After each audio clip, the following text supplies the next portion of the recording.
Hello, ladies and gentlemen. Once again, I am back, this time with Pokemon Red. I did say that a uh, I would be doing a D&D stream tonight, but because one of our players is not feeling very well, we will be picking that up um, after the 15th.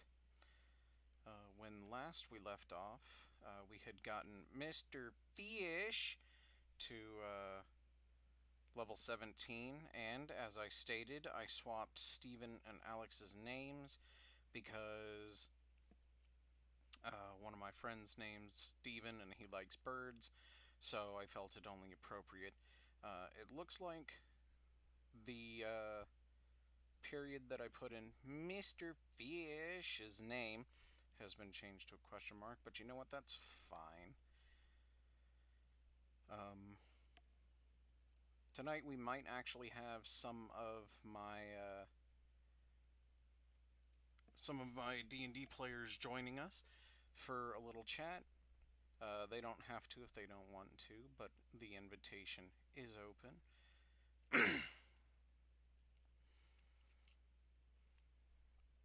Starting off training Mr. Fish again, because I want to get him to level 20 very quickly. Because I do believe 20 is the level at which Magikarp evolves. I could be wrong. I could be very wrong. I'm usually wrong, but you know what? It's fine. I went the entire session last time without that dude walking in front of me and getting in my way, as far as I remember, and first thing he does this session. Oh well.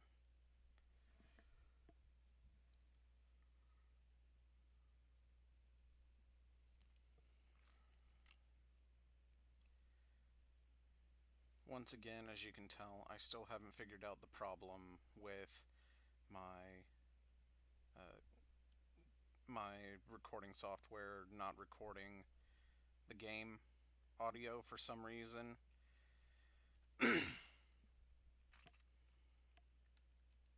Hopefully I can figure that out at some point, but for now it's just not doing.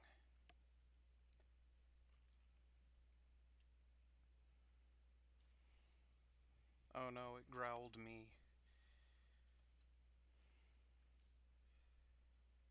Now that I'm over double the level of the Spearow, I'm not super concerned about it, but when you're near the level of a Spearow, it's terrifying, man, I'm telling you.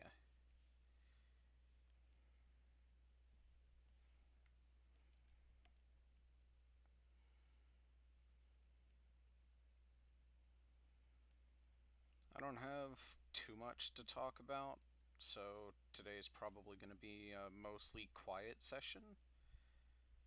But if you guys have anything to say, or if anybody joins in the convo, um, we'll see where it goes. But for now, I've just got a grinding session.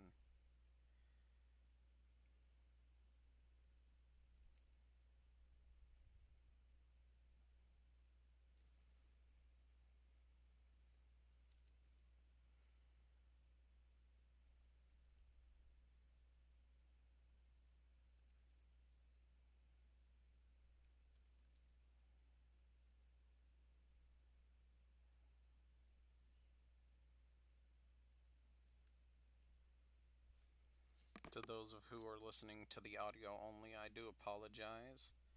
Um,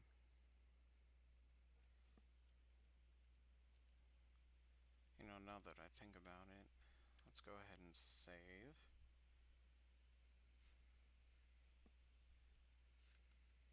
And then I'm gonna edit this to episode 4 and add this to the Pokemon Red Nuzlock playlist. There we go.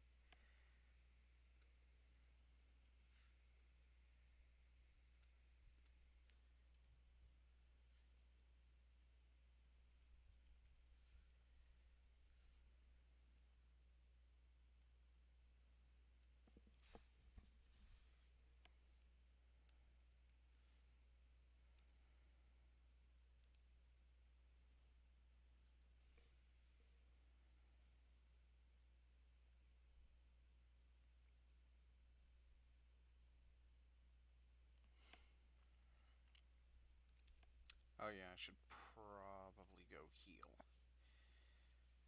Especially since that's a level 12 Rattata. Goodness.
I always appreciate you guys stopping by and hanging out.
This is yeah, this is more like what I think Sparrows are generally, just mostly offense. That last one that I fought was pretty weak. Even though it was 2 levels higher, it only used like Growl and maybe one Peck. Rattatas are also super scary because in Generation 1, your critical hit chance was based off of your speed, and Rattata are super fast. They aren't the fastest, obviously. I think that goes to Electrode for Generation 1. But goodness me if they didn't do A lot of damage through crit.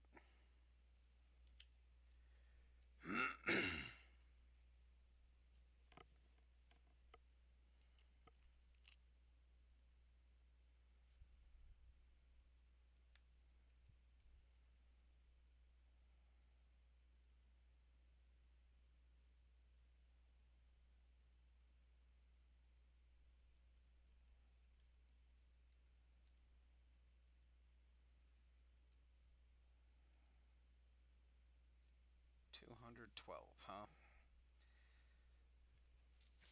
Ugh. Actually, since I'm thinking about it, I'm gonna go into this guy's backyard and steal his candy. Was it here?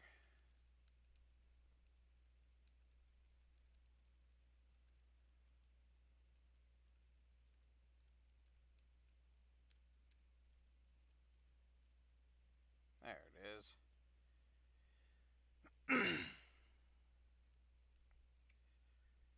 They move it between generations because I'm pretty sure that's not where it is in the Gen 1 remakes. Fire Red and Leaf Green.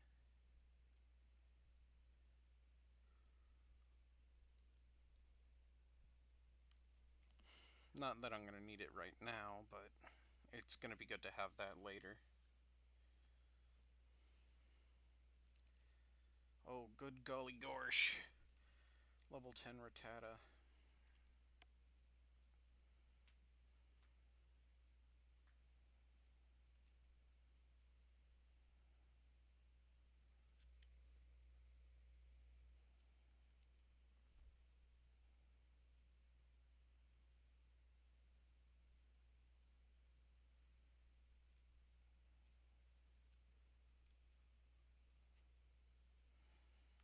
I have 2 rare candies, so I could boost it to level 20 on his next level, but I would really rather save those rare candies for later in the game. This is one thing that solo runs don't have to worry about.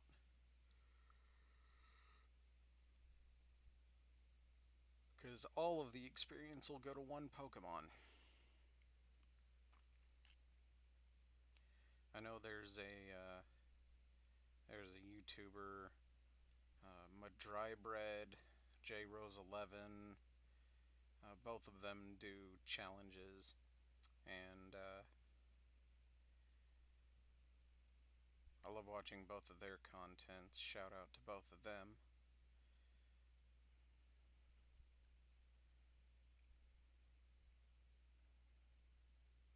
Recently, Madrybread has been doing Mario Party content, which the Mario Party games were always fun for me.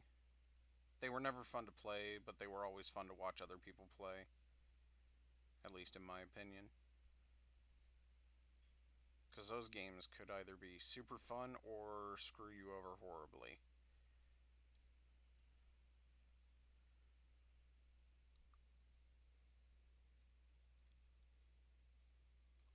Ooh, nice critical.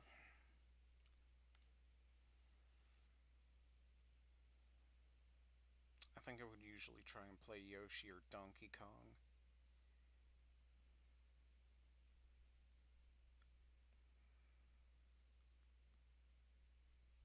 A level 6 Ekans, oh my.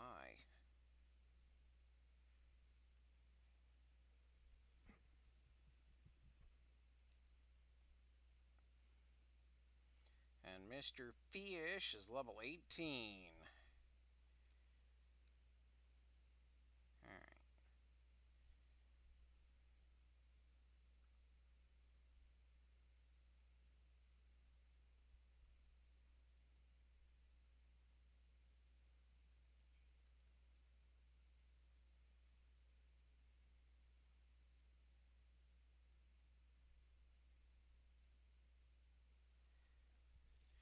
You know what? I'm gonna double check real quick.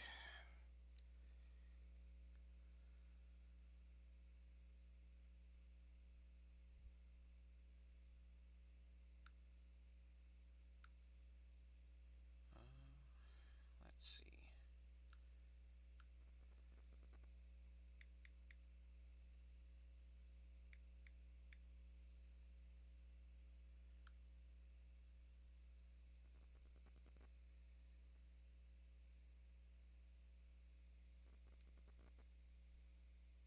I was right, it is level 20. Alright, cool.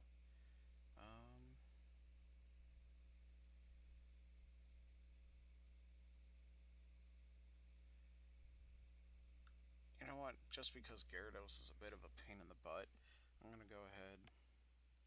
Item. Rare candy.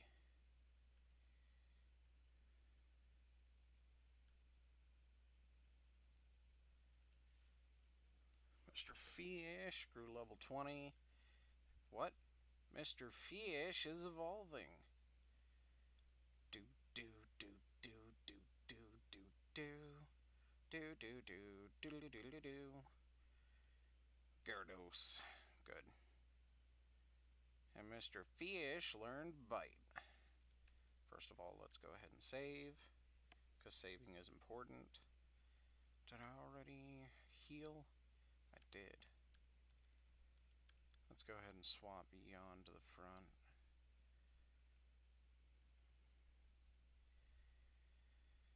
So I know the first Pokemon out on my rival's team is going to be Pidgey? Or maybe it was a Pidgeotto already. So I kind of want to send my own Pidgeotto out, see how that goes.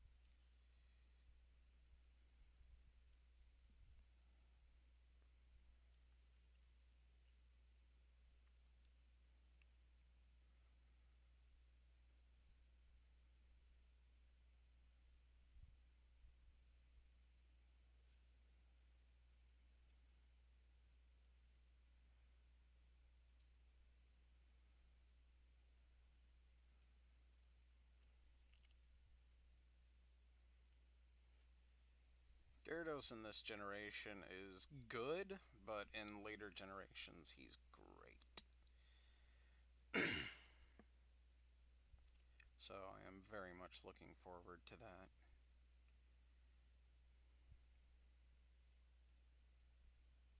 And I love how Charmeleon Yan can just one-hit KO Pokemon right now.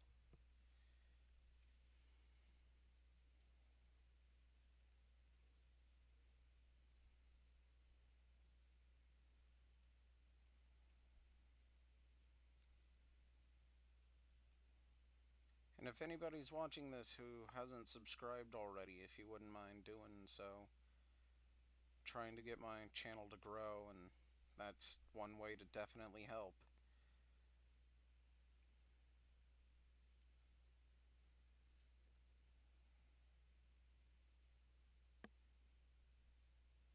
Maybe leave a like when this is an archive, a comment, stuff like that. I don't know, insert random YouTube stuff here.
I would have loved to have an Arbok.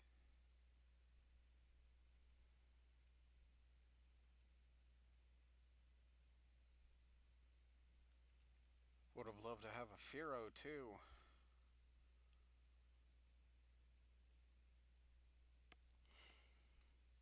But because that Pokemon Center is located on Route 4, and that's where I got Magikarp, I can't catch anything on Route 4. Once I get far enough, I could go back to Route 3. be super useful. I'm wondering who I should teach Cut to. I might teach it to Charmeleon. Because while it's not as good as Scratch, because Scratch is 100% accurate, um, I need a Cut Pokemon.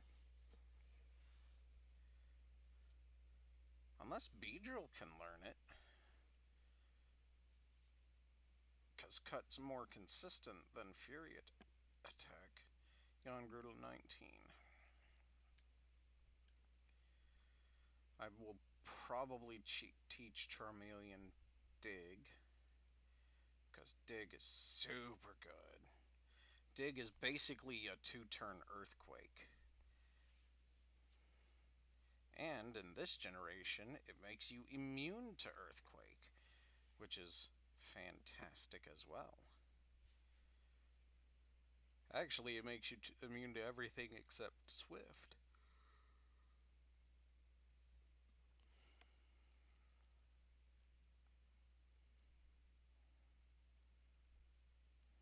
Because Swift is just overpowered. It'll hit you if you're underground, diving, flying. Well, dive didn't exist in this generation, but based on the other 2-turn moves, even if you were flying, it would hit you anyway.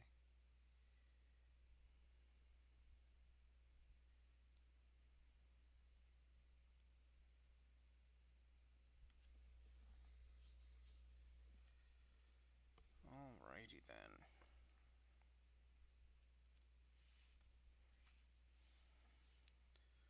Just in this random field with my dinosaur dragon thing setting mice on fire.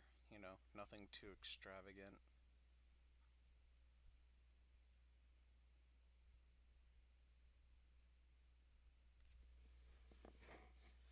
Oh man, now it's a snake. Well, I guess I'll just set that on fire too.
grass north of Cerulean City. I'm really hoping for an Abra.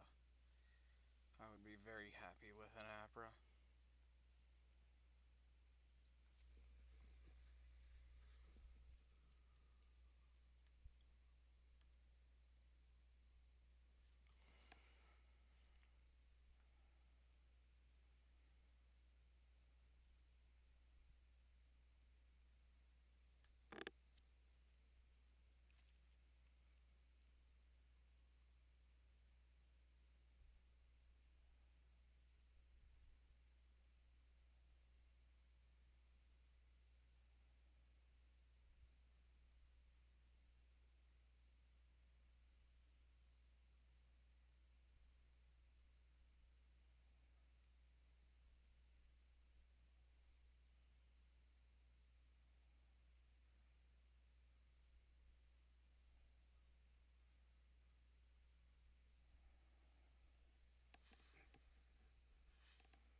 I would play music, but I am scared to death that my video will get copyright struck or some other inane thing, because YouTube and Twitch seem to be very fond of taking videos down with little to no reason recently. And Twitter banned a YouTuber that I watch recently. Well, suspended, but they keep refreshing the amount of time he's suspended for. So they might as well have banned him, but it's not like that matters. No one's gonna do anything about it.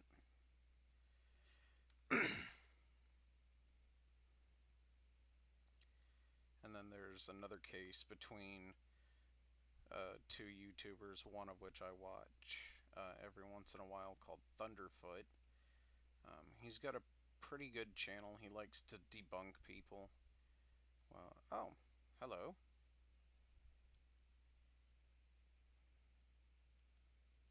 Good to see you. Um, well, um, thank you for stopping by. I don't know if you're new to the channel or not. I don't recognize your username, but I'm sure if you hang out here enough, I'll start recognizing you. Your profile picture is really tiny for me to see, but it looks like a Raichu cuddling with a Pikachu, and I think that's adorable if that's what it actually is. If that's not what it is, then I would be very happy to know what it is. Well, hello, new. I am terrible puns. Um, but yeah, always good to have new people hanging out. So, thank you for coming by. I know this isn't the most exciting thing you've ever seen in your life, but it's what I like to do, so I thought I might as well stream it, you know?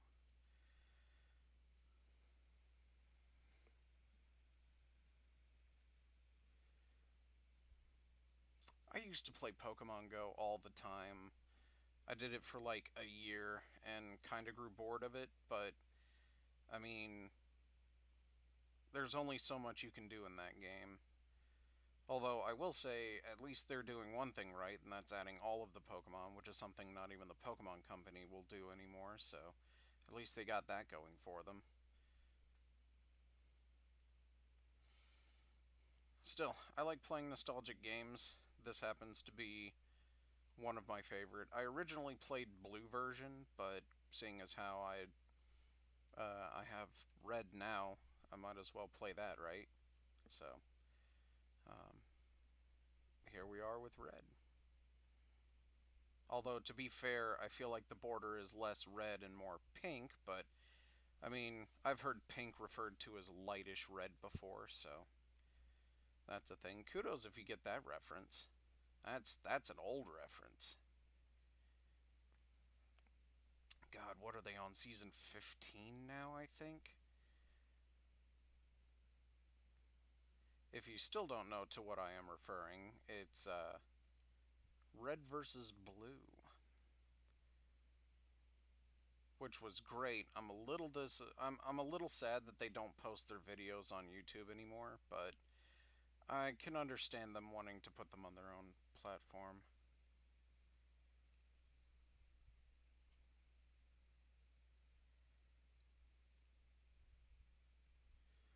Hey, at least your crotch is going to be on mainstream media for the 4 seconds.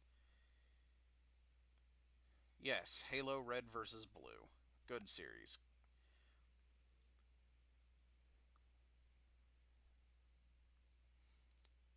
So at the very least, your crotch is going to be famous. It's not 15 seconds of fame, but, 4 seconds is closer to 15 than zero.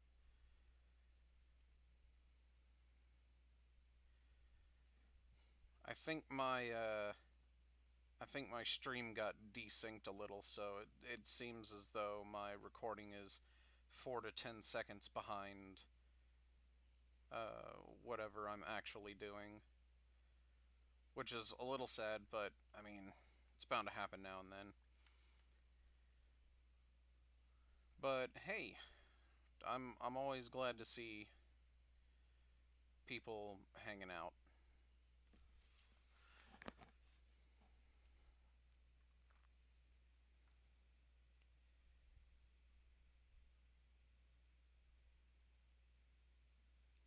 Ooh,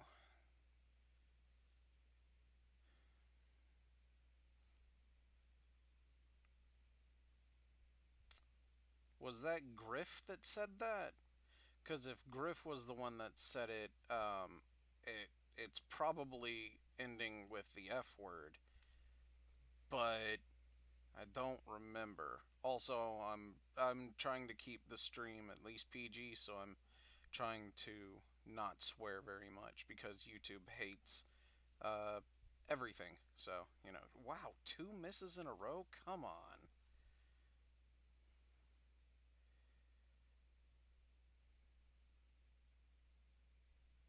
Was it bamboozled? Did I at least get the person correct who said it?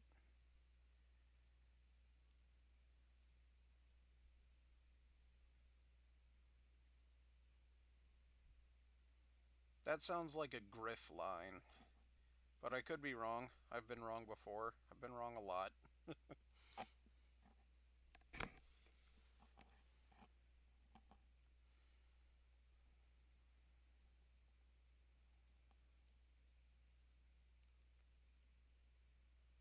No, who said that? Was it Tucker?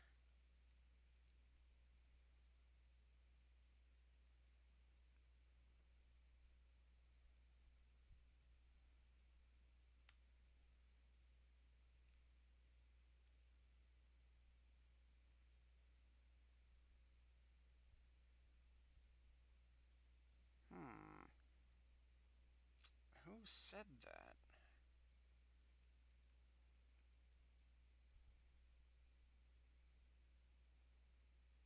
I gotta say, it's been a long time since I've watched Red versus Blue. I think the last thing I saw was the goodbye letter from church. I don't. That doesn't seem like something church would say, though. Although Church was my favorite character on that show. That and oh, what was his name? The robot guy. Was it Eduardo? No, that wasn't his name. Was it?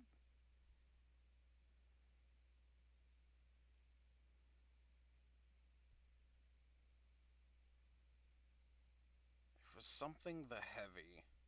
I forget his name.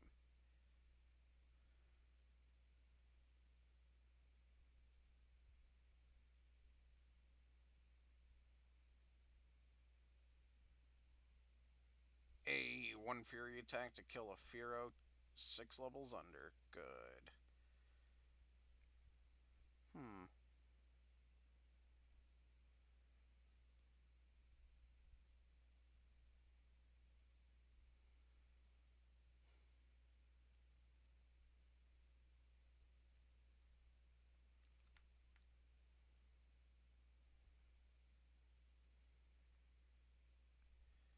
So you mentioned Pokemon Go and you like Red versus Blue. What else do you do?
goodness.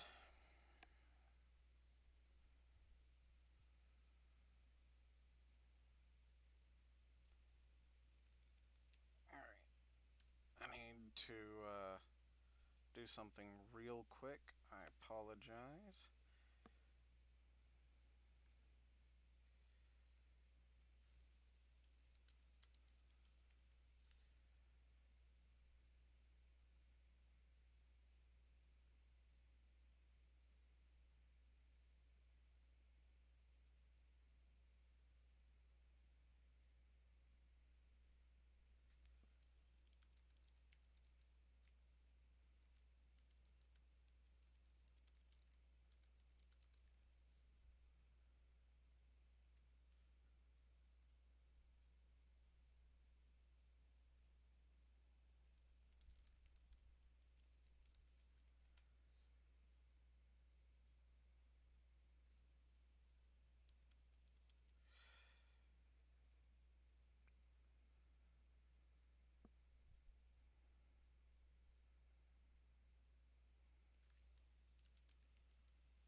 Sorry about that. Alrighty. So, a buddy of mine was asking if, or I had told him that I was watching Absolute Mad Lads. That is a series by,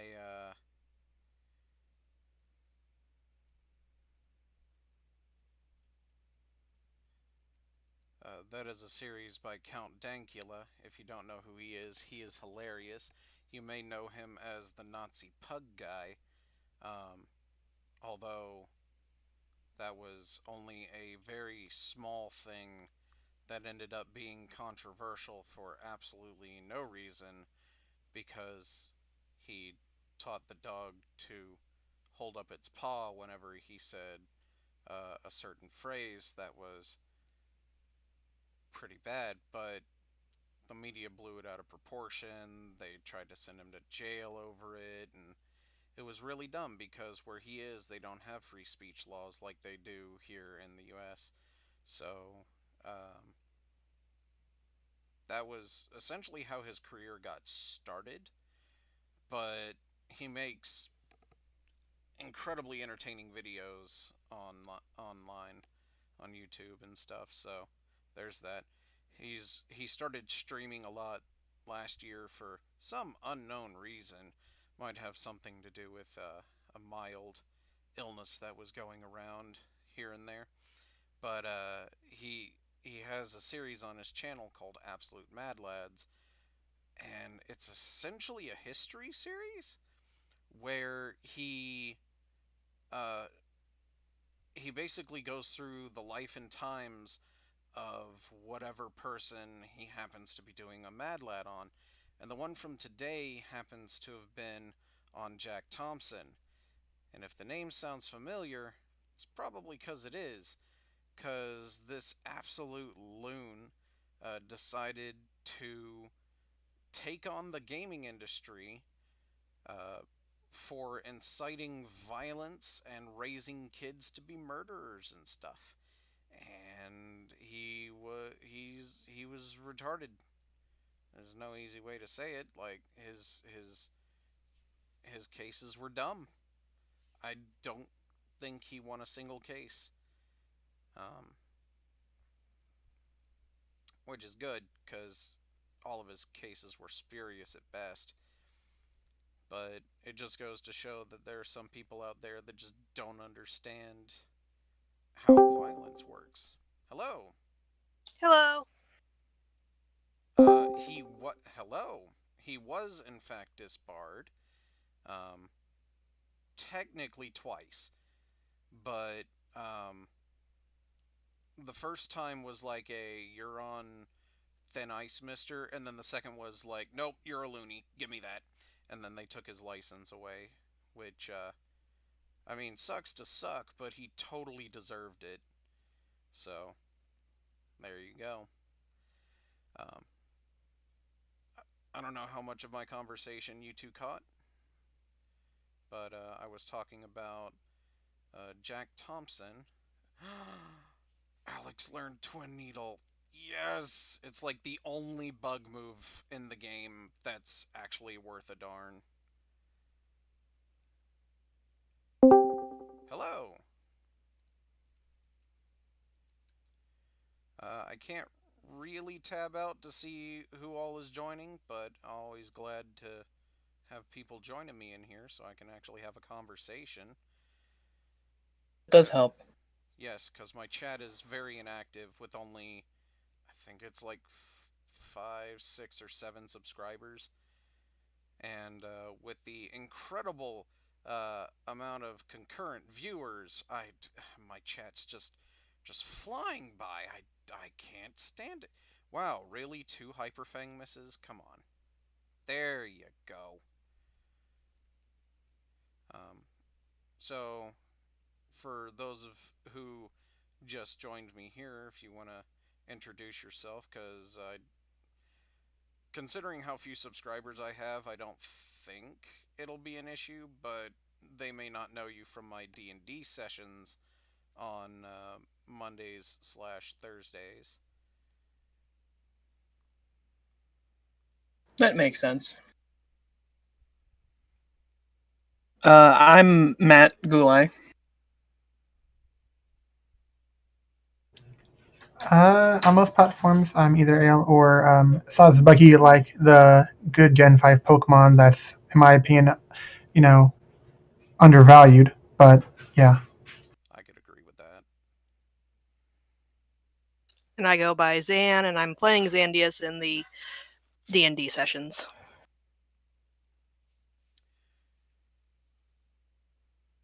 So, yeah, we have most of the crew for D&D here tonight. Unfortunately, one of our members is not feeling well, so she is taking a break, which is why we are doing Pokemon Red Nuzlock instead, but we wish her well. Hopefully, that'll get sorted out sooner rather than later. But in the meantime, we have Pokemon to murder and a game to beat. So, here we are. The others, I don't think, are currently doing any Nuzlocke or Pokemon related things, but I do appreciate you guys stopping by. Um,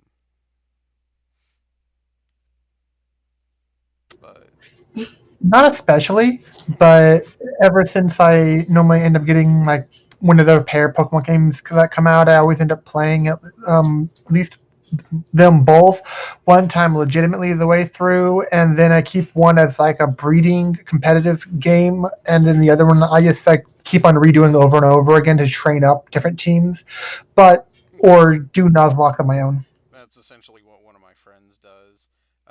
One of my friends, his name coincidentally is also Matt.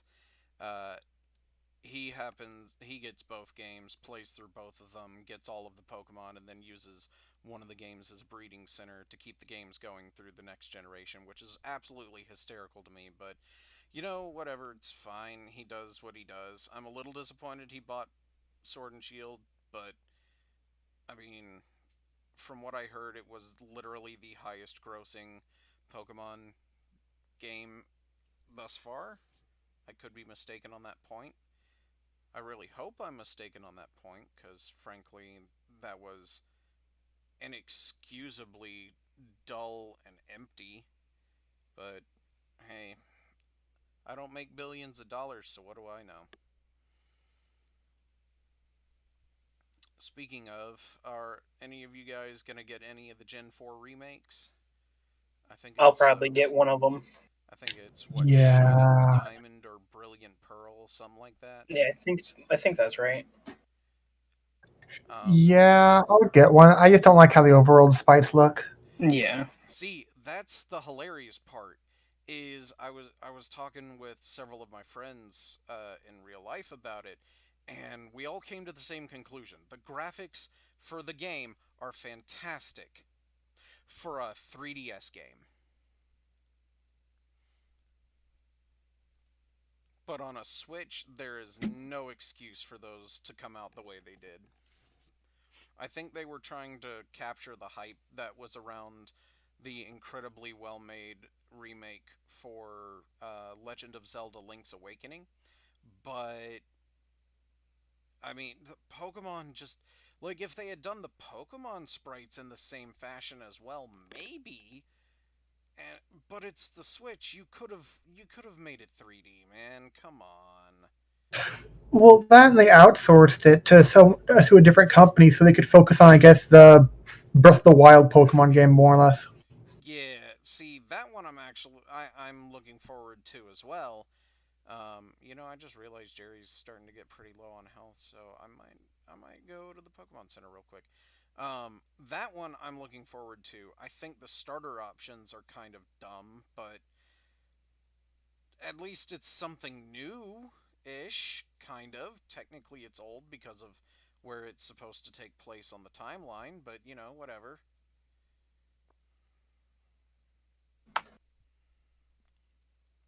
I'm gonna be a little disappointed if it has Gigantamax in it.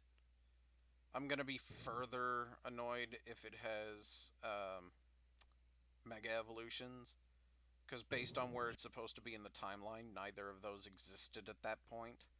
And I think it. apparently, the Pokedex is supposed to be analog for this, not digital like the actual Pokedex. So that's gonna be interesting. Yeah. Also, I love how they have it set up to do. They're basically using Kurtz balls, but they're like just the normal Pokeballs. Which, frankly, I find the normal Pokeball and the Premier Ball more aesthetically pleasing than any of the others. But Kurtz balls had an interesting thing about them, so hey, who knows? Yeah, Kurtz were apricorns. These seem to be like steampunk Pokeballs. Well, if you look at the way that they're supposed to be made, um, the the ones that you're saying are steampunk are made in the style of Kurt's balls, because he basically takes the apricorns and he makes them into Pokeballs like that, like they've got mechanical hinges and whatnot, not like the digital stuff that they have in the more modern Pokeballs. I think one of the places they showcased this was in um, one of the, I think it was a GameCube game. Um, it was one of the ones where you catch shadow Pokemon, Pokemon Coliseum and stuff. Um, Or that Gale of Darkness or something? it was one of the two, but the point is they actually show that kind of stuff in there too, which I thought was really neat. Speaking of really neat, um, since we're on the subject of Pokemon Coliseum and whatnot, I want to see a return of that kind of stuff, where like you have the ability to catch enemy trainer Pokemon and be on the bad team or whatever. That would. Oh, I didn't mean to use Quick Attack. Oh well, it worked out fine. All right, cool. Um, I, I would love to see a game where you actually have the choice of being on the bad guys team. That would be cool. Definitely different. Does this quick attack one shot? It does not. I was correct. I know for a fact my Hyper Fang does, but alright. You're getting a little Pretty low darn on health. close. Yeah, it probably had like one health left, which makes me super sad. So, I don't know how much you guys have paid attention or watched these streams and videos and whatnot, but this is my Pokemon Red Nuzlocke. We haven't taken on Misty yet, and I'm currently grinding to get my Pokemon to level 20 before I go take on my rival. Mostly because I want everybody to be the same level, and 20 is when Magikarp evolved, and I didn't want Magikarp to be useless. So I wanted a Gyarados. If you hadn't seen it up until this point, I got Magikarp to 18 and then just gave it 2 rare candies. Uh, I wanted to save those rare candies for later, but grinding Magikarp is a pain in my butt, and I just couldn't be bothered anymore. Oh no, it leered me. What am I gonna do? Oh yeah, just quick attack it and kill it. But yeah, that new Arceus one is looking really cool. And I am definitely looking forward to it. However, I am not going to buy it, or if there's a new console to go with it, that until I see reviews on them. Because too often nowadays, the game industry has just been giving its consumers the shaft, going, oh, well, here, it's only $60, but we're going to be adding more features later. And it's like, why couldn't these features have been added beforehand? Like, especially with like Sword and Shield, there was no reason for them to cut all of the Pokemon. They had the models, they had the animations, all of that stuff. They cut them with the promise of more detailed animations and better graphics, but we got neither of those. So I withhold judgment until I see actual gameplay, especially since the trailer literally said not representative of actual gameplay. So I'm going to be waiting for that. I don't even if hopefully it doesn't have the Legend of Arceus doesn't have like Mega Evolution or Z powers or anything they've done before, because this would be a great opportunity to do one of those during this game only kind of powers kind of thing, because it would be in the past. It gives you one of those things that doesn't happen anymore. Potentially, but that would end up being like Halo Reach, which came out significantly further behind the timeline in game, but significantly afterwards out of game. So you have this thing where it's like, well, why didn't we get all these superpowers? So they had to artificially create some reason. Jerry's level 19, woo!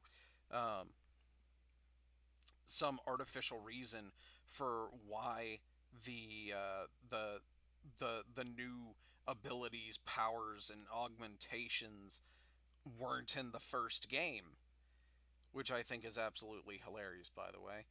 But I mean, like they tried to make it make sense, and it kind of did. But I mean, yeah, time and effort, but like they had, I don't know. I'm just I am antsy when it comes to the game industry saying this is what we promise, especially like with uh there's so many representations. No Man's Sky, Warcraft 3, the remake, stuff like that where they are Oh yeah, they actively. really screwed the pooch on Warcraft 3, ruining even the previous version when people were still trying to play that were hardcore fans and everything. Uh-huh. They just ruined it. Ugh. But see, that's kind of my point though, is people pre-order and people buy into this crap constantly and I'm sick of it. Which is why I will not be getting Legends Arceus until I see someone review and play it, because like I don't want them pulling a No Man's Sky. You know what I mean? Like I'm sick of game studios. It was shoot, I saw this interview on CNN, and ooh, CNN. Yeah, I know. But it's like one of the people was giving excuse, because I don't know if anybody heard about the Trump quote unquote impeachment trial. It wasn't, it was a farce, but the point is during that, the side that was trying to impeach the then no longer president, therefore it was stupid in the first place, um, was bringing up evidence, but it was all doctored evidence. And one of the interviewers uh, was talking with someone related to the trial, and he was bringing up all of these things that were just slightly different. And the person who was doing the interview was like, yeah, but that's just a little bit. And he's like, well, a little bit of false evidence is fine. And like the games industry is guilty of a lot more than just, oh, a little bit of doctoring footage to make the game look better. Oh my god.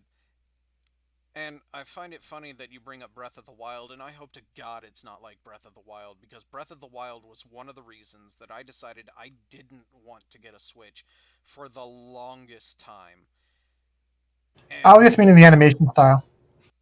oh, I know what you were referring to, but, like, they're like, and the, what did they call it? The durability system? Bullcrap. It's the fragility system. That sucked me out of the game so hard. I was so upset that they implemented that garbage.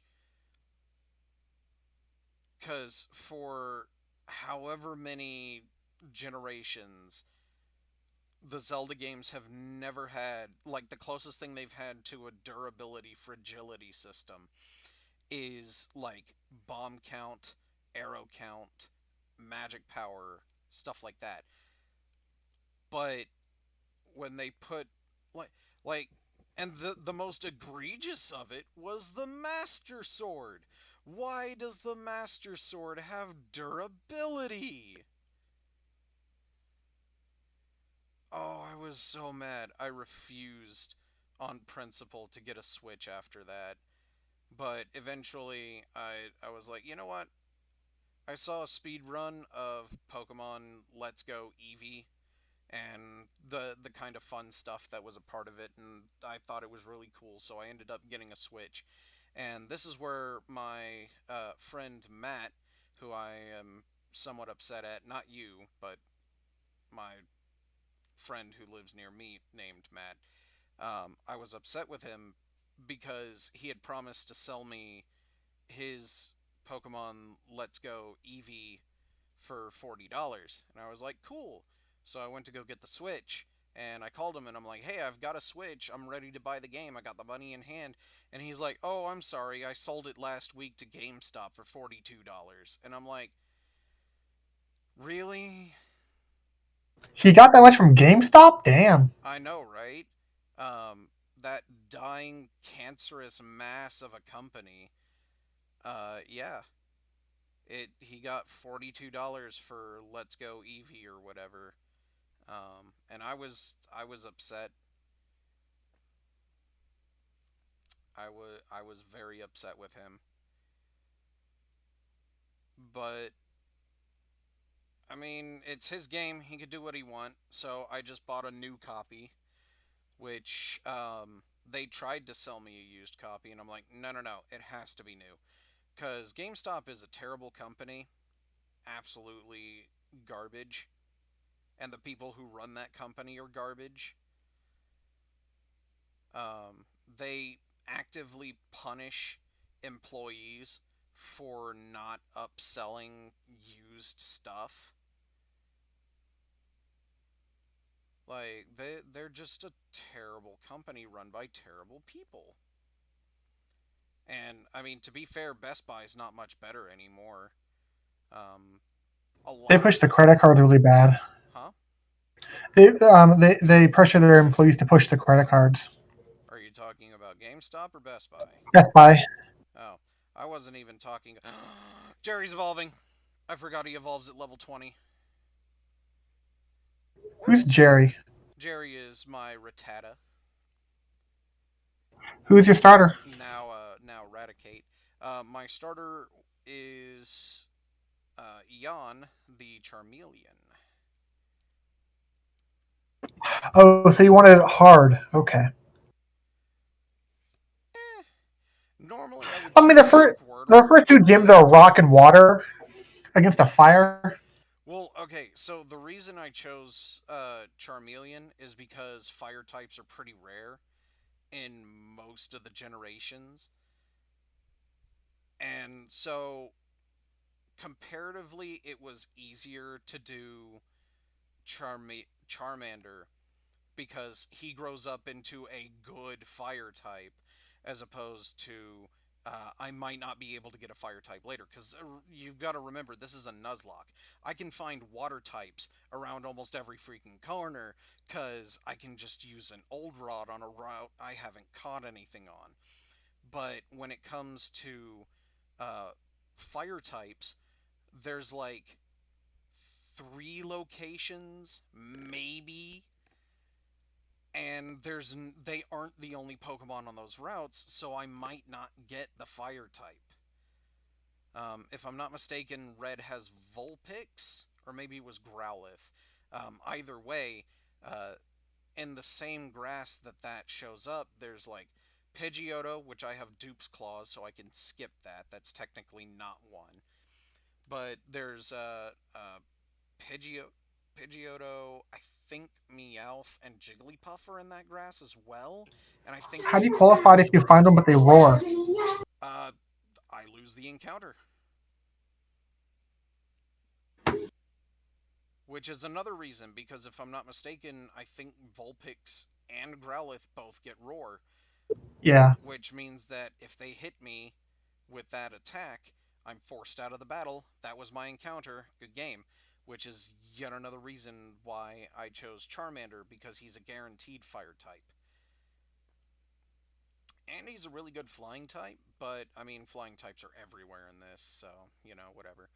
I really, really, really, really, really want Abra, but I have almost no chance of getting it, because Abra is the rarest encounter in the grass that he's in, and even if he wasn't, um, even if I find him on the first try, there's no guarantee I'll catch him, because his catch rate is so low, and all he knows is teleport. It's like by the time you get an Ultra Ball, try throwing an Ultra Ball and just hope. I mean, I could get a Great Ball, but as a point of pride, I refuse to catch any Pokemon and anything other than a Pokeball. It's just a point of it's just a rule I've given myself. So like, even if I were to go to Mewtwo and somehow, without repels, make it all the way to Mewtwo without having a single encounter, I would refuse to catch Mewtwo in anything other than a Pokeball. Because aesthetically, I hate the other three. In Generation 1, I didn't mind as much, if only because the different balls, like the Great Ball, is blue, and frankly, I love blue. If there was just a Pokeball but blue, no extra add-ons or fancy features, it's literally just, instead of the red, it was blue, I would use that. And I think I just healed twice, but you know what? It's fine. So, um, that's just the way the ball bounces in this case. Um, really, I wish I could have the PTU classes in the video game, because I would love to be on a team with someone who is a ball expert. In I was talking with my normal Tuesday players about um, playing PTU, which, if you guys don't remember PTU, Pokemon Tabletop United, um, I was talking with them about playing it, and it's like 100 different pages of bookkeeping, which is really annoying. And the character creation steps are basically backwards, which is also really annoying and made it a pain in the butt to deal with. But I like, once the paperwork is done, it seems like it'll be an enjoyable game. So I really want to run it, but again, all the aforementioned paperwork just puts a drain on everyone's mental stamina. So we haven't really done anything with it.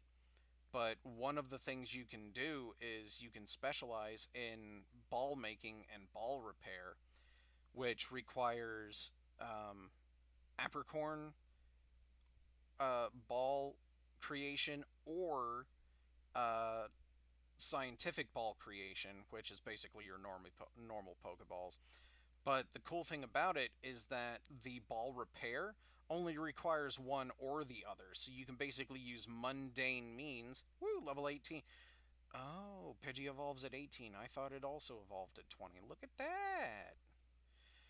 Um, so I was thinking it'd be cool to, because one of my friends wants to do the Kurt Ball route of like Pokeball creation, which was really cool. And so he could basically use apricorns to repair tech made balls to make it to where you can uh, basically, if you lose a ball, you have the chance of essentially not losing that ball because he could fix it, which is really, really cool. Which is actually kind of like the Yamper, one of Yamper's abilities from the newest generation. Which, by the way, Yamper is adorable. I love Yamper. Like, I don't know too much about Sword and Shield, but I do like I do know some of the Pokemon, and Yamper is one of them, and I think Yamper is adorable. He's a heart shaped butt. He, you know what? I thought that was for the females only. Nah, I've seen him on the male. Oh, all right. Well, you'd know better than me. Either It's way, the ability ball fetch. He retrieves the first Pokeball you threw and missed. yeah, it's good stuff though. Especially considering many times people want to be like, I want to use my crappy Pokeballs. Then if it doesn't go one of those crappy Pokeballs, I'll use my good ones, kind of thing. It's like, nah, feel free to try and quote unquote waste your good one. You'll get it back. Yep, and because it's an electric type, it can learn Thunder Wave, which means that it can paralyze the opposing Pokemon. So it makes it Yamper's just a helpful Pokemon to catch other Pokemon.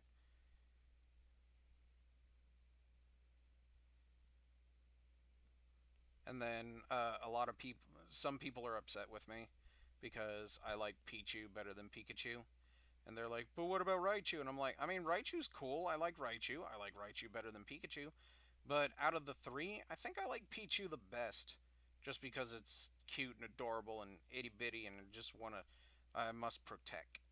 But then it gets stronger than me, so it must protect. Wow, really?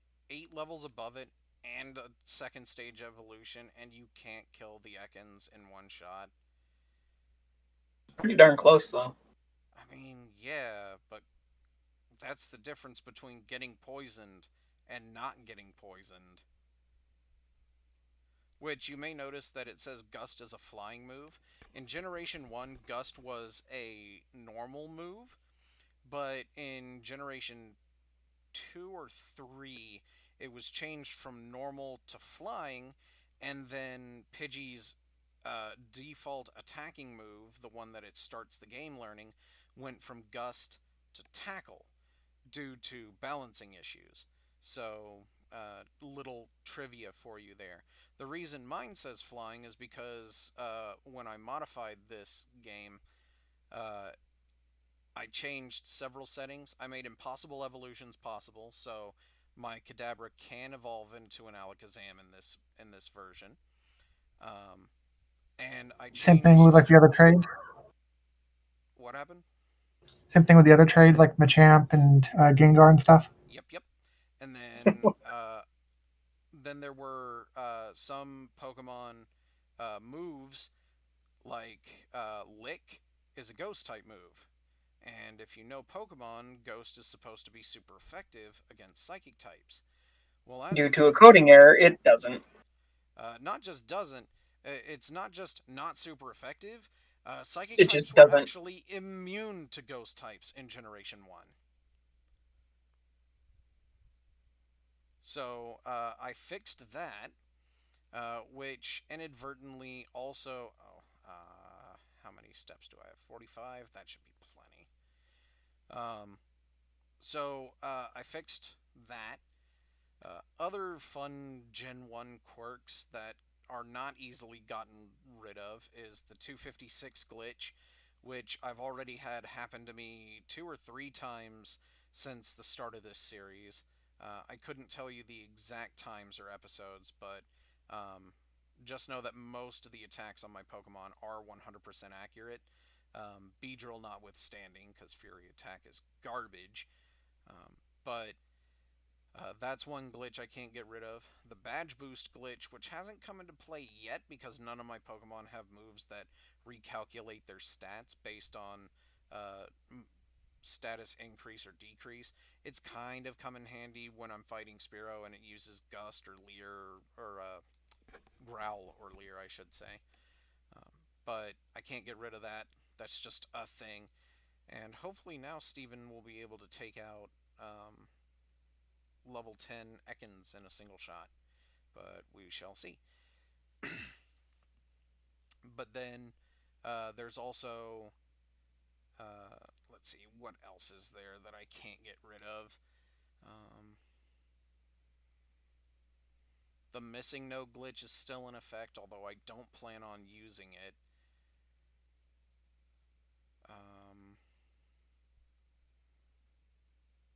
There it is, the level 10 Ekans. Alright, Steven, you can do it this time. Come on, buddy.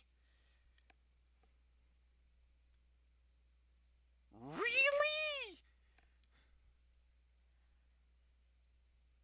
So either this Ekans spec'd solely into special defense, or Steven's special attack went down between levels.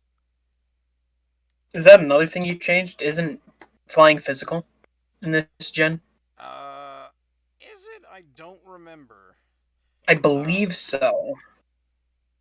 You know what? It probably is because there hasn't been a flying evolution. So it's probably physical. My point, actually, the reason I specified evolution is because, and I think I talked about this in a previous episode, is all of the evolutions are what were considered all special typings in Generation 1, and the physical special split didn't happen until, I believe, Gen 4. I think you cleared that up for me. But, Yep. Yeah, we haven't had a flying evolution, so I guess technically that's the case. Okay. Well, we haven't had a dragon type one either, and isn't dragon special? Yep, dragon is also special. Okay, I'll be right back. I have something I need to take care of real quick. I'm sorry, give me 1 second.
Alright, I'm back. Sorry about that. You're good. Oh, goodness. Grabbing this. But yeah. I do want to see a dragon. I want to see an evolution for every type, but I think we all know that's not going to happen. Robot. Hmm? Robot Eevee for Steel. Steel Eevee? Robot Eevee. Well, would its name be? Ooh,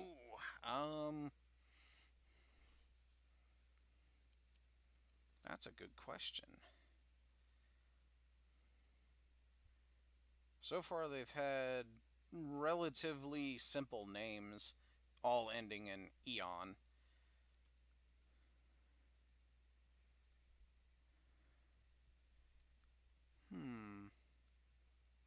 its name be?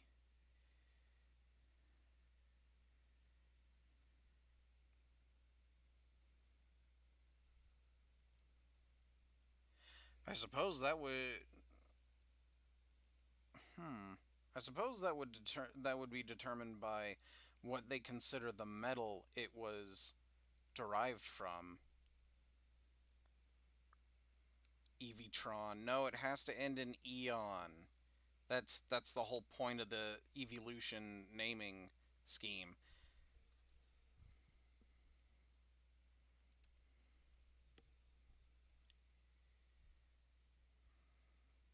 Also, that sounds more like, I don't know, steel electric than just plain steel. Um,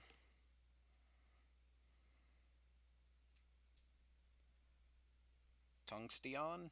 I don't know. If they're gonna go for bare basics and just be like just straight up minerals, you could just be as simple as Minerion. An Arion has a nice ring to it. The dragon one would probably be Drakion. Drakion, or because of stupid English pronunciation rules, Dracion or some bullshit. It might be. I don't know.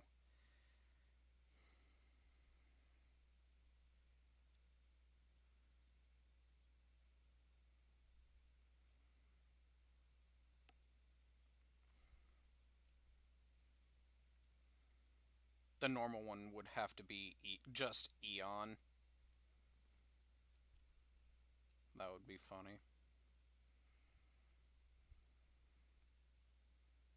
I would think with a name like that, it would be like Arceus, and then you'd give it particular items, and as you wanted, it would change to be whatever type you want it to be, just by giving it different items. So originally it was supposed to be able to do that, but they hadn't in when it came out, they didn't have a way of basically giving a Pokemon an item, much less giving it an item to form change. Um, so they came up with the idea of you give it an item, but it's permanently that form. Which, if you look at the Pokedex entries for Eevee, it specifies that its DNA is unstable, which is where Bio 133 from the companion guide that I showed you guys a while ago came from, um, because that was supposed to basically be Eevee. And unlike Game Freak, they actually made a dragon version of it, which was cool. So Eevee is supposed to be able to shift between the different evolutions at will, similar to Arceus. And I think someone actually made a ROM hack where that is a thing. Like your starter is Eevee, and it can swap between the different evolutions. Is it just me, or is Gus doing less damage after he evolved and grew a level? I just I don't understand. But whatever, I think that's my entire party at level 20. Level 20, 20, 20, 20. Yes. Save. I'm gonna go to the Pokemon Center, and then I'm gonna go take on my rival.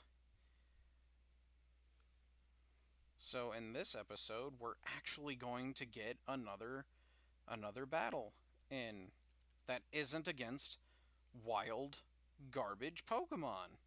Hooray!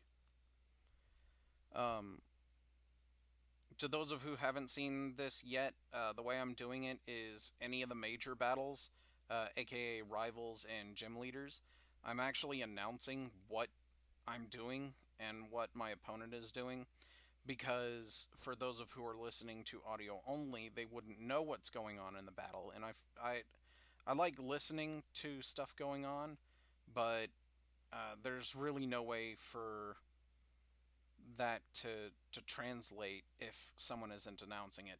So that's what I'm doing. So now that we've started a fight against our rival Brandon, he's got 4 Pokemon and it leads with Pidgeotto.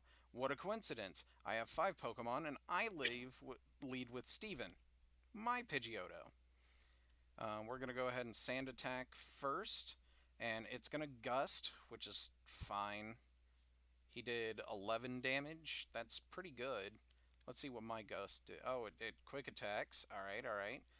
Critical hit Quick Attack. That hurt. My Gust goes in and does a critical hit, half healthing it. Now Steven is going to use Quick Attack, and it's going to use Gust again. Alright. That Gust didn't do nearly as much as mine, but that's fine. I use another Quick Attack, and Pidgeotto is down. Because I am in set mode, I fixed it.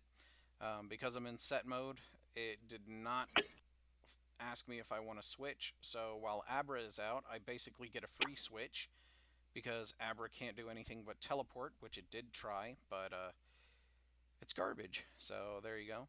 I now have Bite and Tackle on Mr. Fish, so I'm going to use Bite on the Abra, which in this is not Dark, because in Generation, Dark typing didn't exist yet. Now we have Rattata versus Mr. Fish, and I'm gonna bite the rat with my giant sea serpent dragon thing. And, oh, hey, look at that. Its Quick Attack did nothing, and I killed it with a Bite. So now here's Squirtle versus the far superior Gyarados, and I'm going to bite it again, and it uses Bubble. Because I'm water typing, it doesn't do almost anything. I think it did 1 or 2 damage. But that's okay, because I bite it, and it gets KO'd, and I win, because my rival is garbage. Despite having some of the best AI in the game, the rival is garbage in all of his glory, so we have won that battle with no casualties. Hooray. After he swags off screen, I'm going to go heal up, and then we can take on Nugget Bridge. I believe it's after you beat Nugget Bridge, you're able to go and take on the SS Ann. Because after you beat Nugget Bridge, you talk to Bill, he gives you the ticket, and then I believe that opens up all the way to go to the SS Ann, which, if you beat the SS Ann, allows you to get Cut, and then Cut will allow me to go back to Route 3, which is before Mount Moon, which, oh, here, let's go ahead and save, because saving is important, and that would make it to where I can actually get my encounter, which I didn't have before. And here, oh, who do I have out front? Is it still Pidgeotto? I think it's still Pidgeotto. It's a Caterpie. Oh god, what am I gonna... Steven, kill it.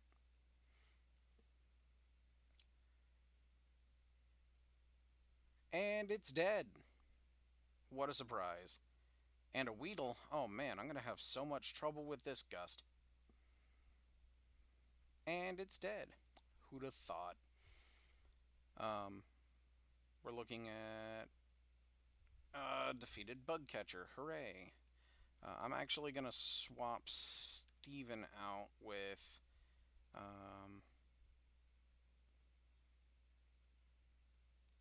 you know what? Let's put Yawn back up front. Yawn could use you know what? Who would be better though? I could do Mr. Fish, which I need to go back and edit Mr. Fish's name so that it's a period instead of a question mark. You know what? Let's put Mr. Fish up front. That'll be fine. And then we're going to take on this lady. I think it's a lass. Yep, it's a lass. Which I find it funny because in this, they are just known as lass, but in later games, they have a name instead of just a class, which is good. And I would be concerned for Poison Point if this were Generation 3 or later, but it's not, so I'm not.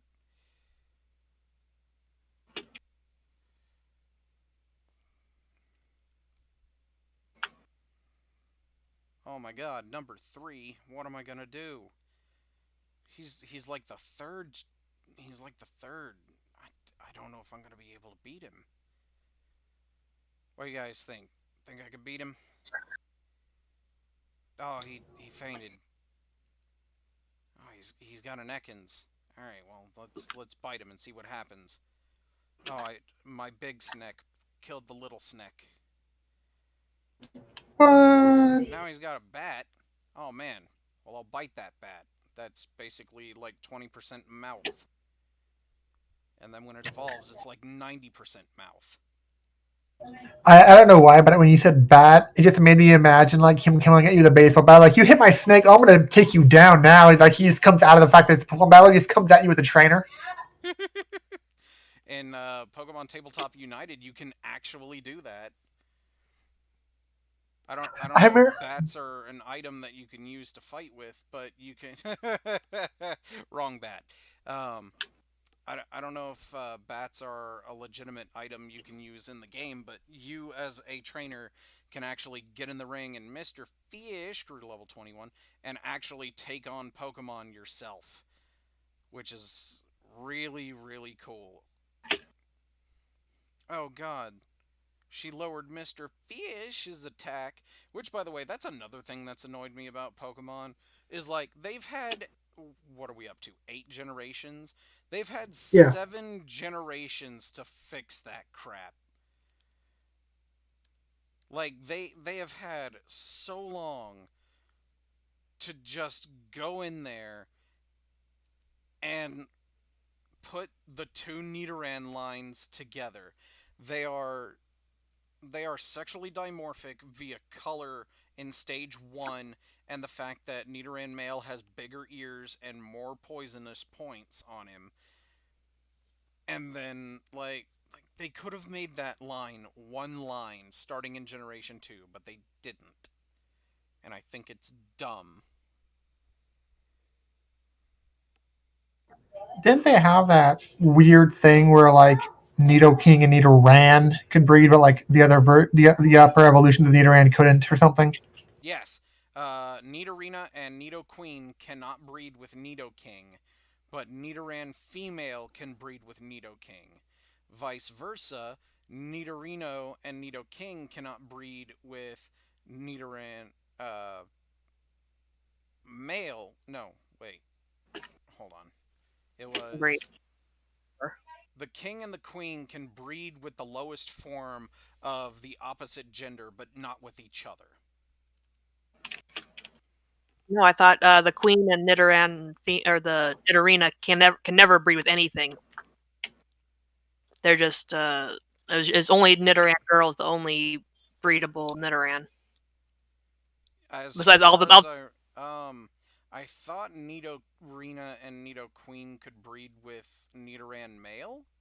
I thought in the same way that Nidoking and I don't know. I haven't. As far as It's been a while since I've looked at the Nidoran line. All I remember is that Nidoking is a pedophile. Which, if I was eligible for monetization, which I'm not, I definitely wouldn't be now because of the subject matter we're talking about. But, I mean, it's just as ridiculous as the Skitty Waylord thing.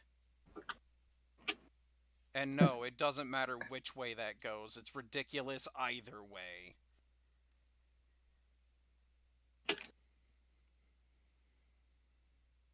Oh god, it's Super Sonic. Okay, I set it on fire. I'm pretty sure that kills it. Really? It lived? Confused no more. And smack.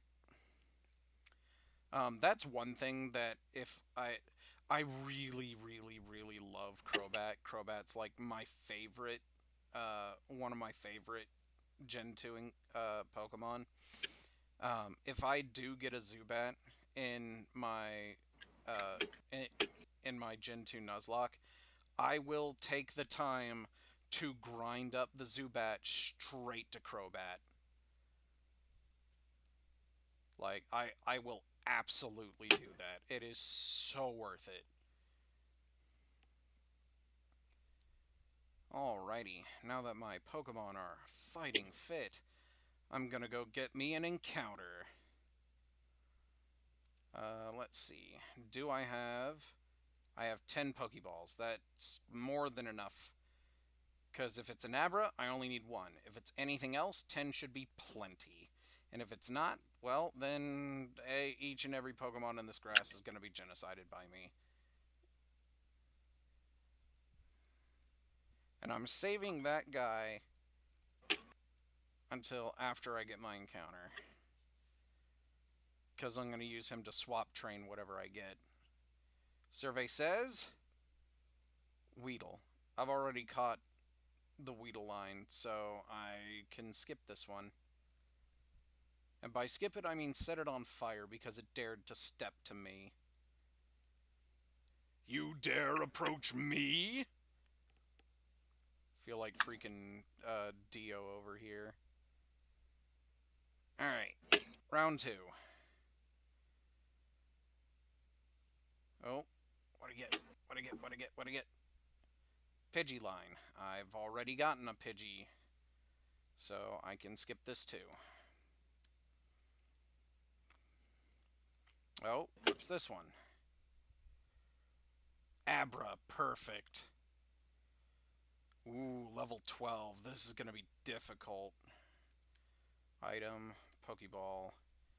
And this is it. 1, 2. Yes!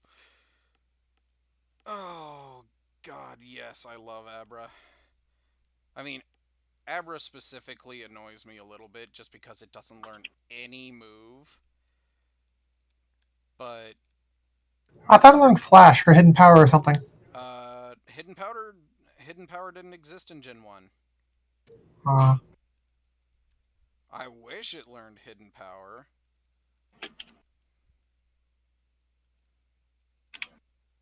That was like a, what was it, Gen 3? Yep. Yeah, the Hidden Power based on nature. Yep. Hidden Power Wait, wasn't wasn't it? Huh? Wasn't it Gen 2? Because that's unknowns. I You think might it be was right, the yeah. TM until Gen 3, though. Oh, you TM, yeah. Because I can't teach Abra a move that is only learned by a different Pokemon. I could have had an Oddish, too. Oh, well. That would have been great. Time for me to burn this weed. And now, hopefully, since I just set fire to the weed, my opposing trainer over here will be too high to actually take this battle seriously. So let's see how that goes, shall we? Boop. I saw your feet from the grass. Okay, cool. I saw you from like a mile away. Rattata. Ooh, level 14. I might not be swapping back into Abra. Alright, let's go yawn. Tail Whip. Ember.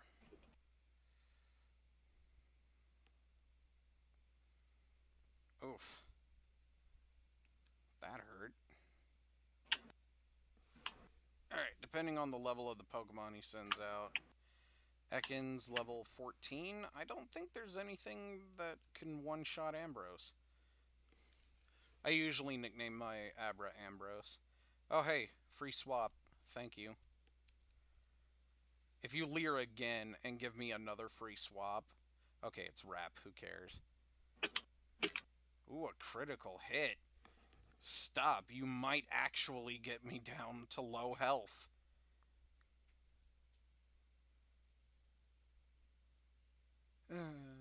I really, really wanted an Ekans, though. I really did. Because Arbok is one of my favorite Gen 1 Pokemon. Yawn level 21, woo!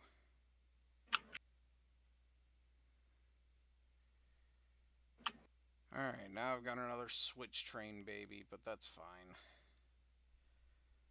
I am definitely going to go heal because Yawn got low. But yeah, Arbok is one of my favorite Gen 1 Pokemons. Alakazam is one of my favorite Gen 1. Actually, Alakazam in Generation 1 was the most overpowered piece of garbage in the entire game. Oh my god. I thought that was Persian. No, it was Alakazam, and I'll tell you why. First of all, his special was the greatest out of every non legendary Pokemon in Generation 1. His speed was nothing to sniff at either. In fact, I think he was in the top 10 for speed in Generation 1. Second, or I guess at this point, third, due to the fact that the physical special split hadn't happened, Fire Punch, Thunder Punch, and Ice Punch were considered special moves, which could all be learned by Alakazam. So, in addition to Psychic, he also had the 3 elemental punches that ran um, off of his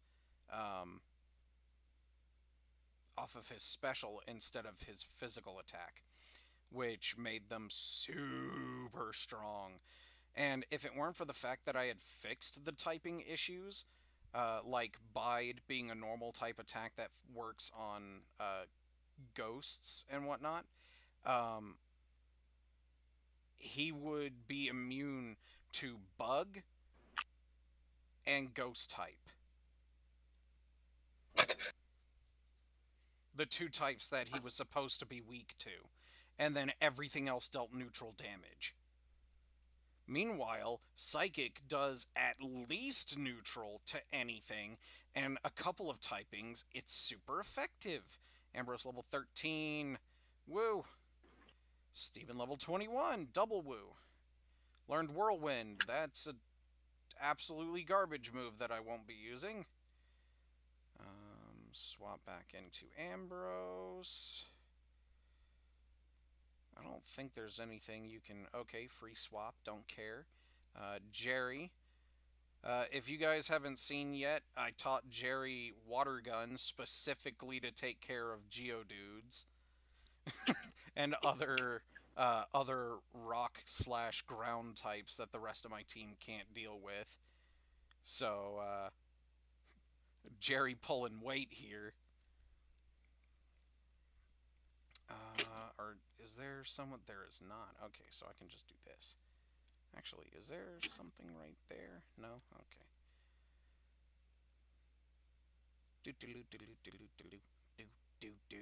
I think this guy just has 1 Onyx. Yeah. Speedrunners who do Gen 1 games always fight this guy instead of the dude who has the Machop and the Geodude. Whoops. Because 1 fight against a rock is easier than 2 fights, with 1 being a rock. So...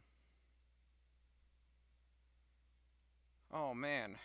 His attack could do so much damage. Boop. Normal types are overpowered in Generation 1. They really are. Because they can learn so many different coverage moves. It just makes going through the game almost trivial. And I'm going to go heal because everybody is at least a little hurt. Except for Ambrose, but Ambrose doesn't count because Ambrose needs to be swap trained for 3 more levels. That's like the one thing I don't like. I wish they had done to... And this is why I love the Ralts line more than the Abra line. Because while I like Abra, Kadabra, and Alakazam's lines significantly more in later generations, the Ralts line has always been cool for me. Like, I love the Ralts line, and the biggest reason is that they gave Ralts confusion at, I think, level 6? Which is, like, stupid early on. Where Abra, the earliest you can get him, I think this grass goes down to, like, level 8, I think? So you could get a level 8 Abra, but even then, he only learns Teleport.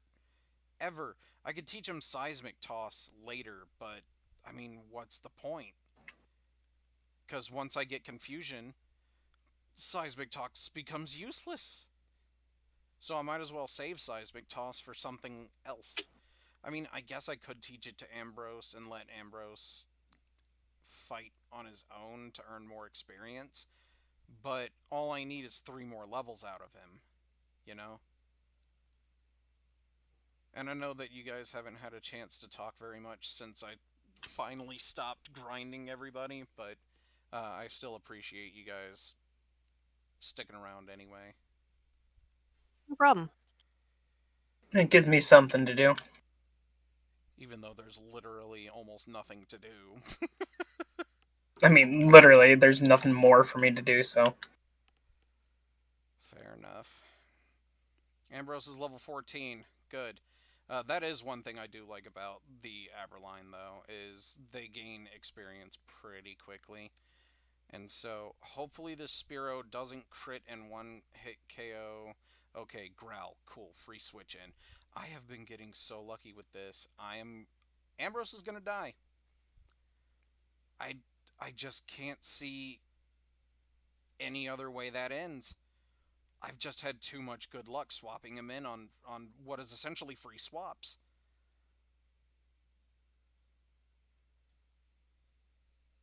I don't know.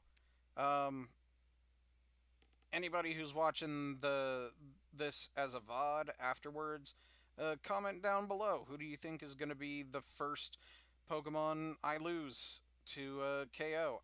I'm going to try and make it to where no one. I don't want to lose anyone, but this is a Nuzlock, so it's bound to. I just swapped in a poison type against a psychic type. I am a genius. So you're telling me now you're gonna do it? You know what? Let's swap into Mr. Fish. I was really hoping to not use him anymore right now.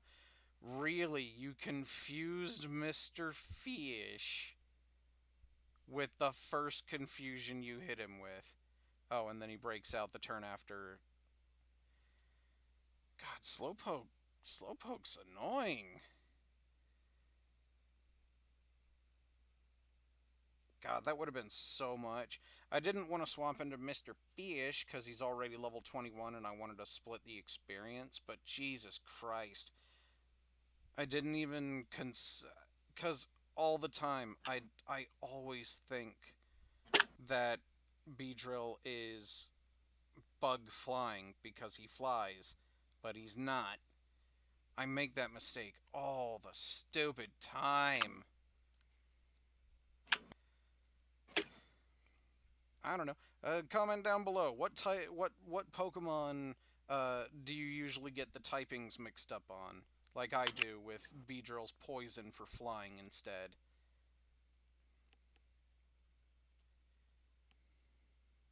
That'll be an interesting thing to see. What about you guys? Are there any Pokemon whose typing you get mixed up all the time?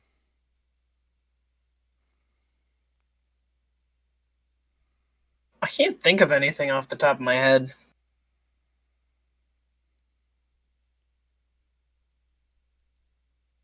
There's actually a ROM hack that adds what's known as Delta Pokemon, which I thought was really cool, because the Delta Pokemon are literally Pokemon that, like, Ralt isn't psychic, it's, like, Ice Electric, which is really cool. Ice Electric just seems like a really cool typing anyway, but, like, that was something that I thought was cool.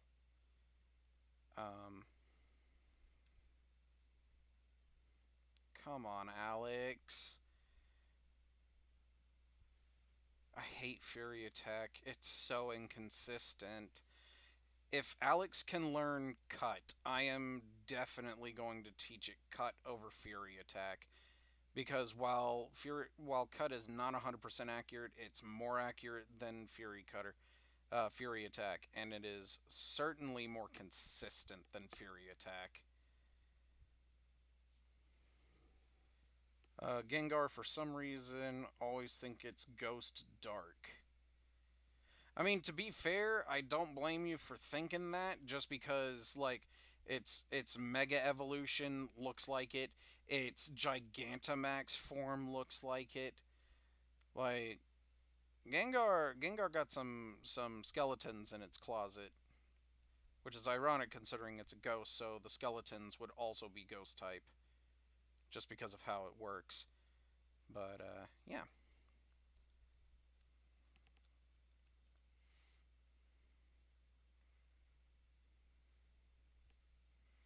And what do you guys think are some underappreciated Pokemon? I know Saw is definitely on the team Sawsbuck for underappreciated. And frankly, I think Sawsbuck is cool. Personally, I like its pre-evolve form better just because it's more adorable and I tend to like Pokemon like that better, but Sawsbuck is a good Pokemon. I forget what its pre-evolve form is.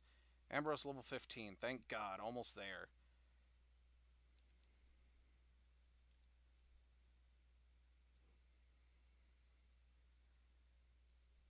Man, I've got 6 people or 5 people. I've got people in my view. What is this? This is crazy because for the last few nights I've been, or the last few streams I've only had like 1, maybe 2 people, but according to this I've got 4 concurrent viewers tonight. This is cool. Is this what it's like to feel popular?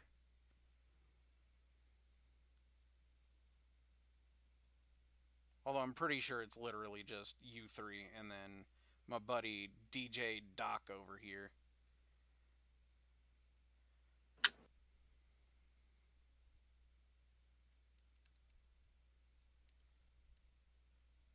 Also, if you haven't seen the speed runs for these older games, I highly recommend checking them out because they are absolutely hilarious.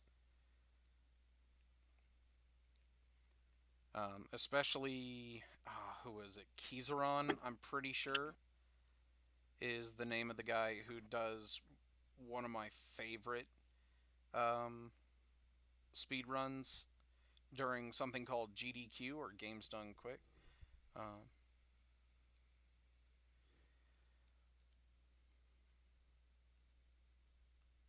Twin Needle is a good attack. I mean, it's not, but it's certainly better than Fury Cutter.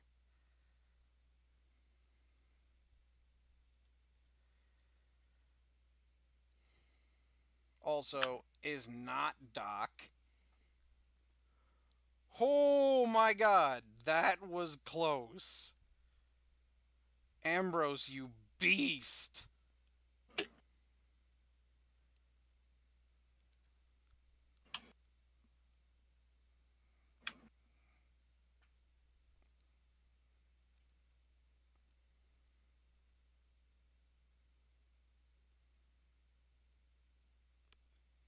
I am definitely gonna go heal.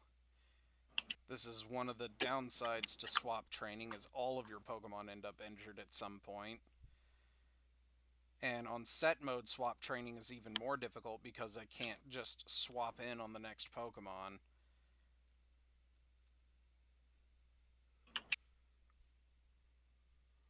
Oh, lordy. I mean, I guess technically I could turn set to switch, but no, I said I wasn't going to do that. And I finally fixed it, so no turning back now.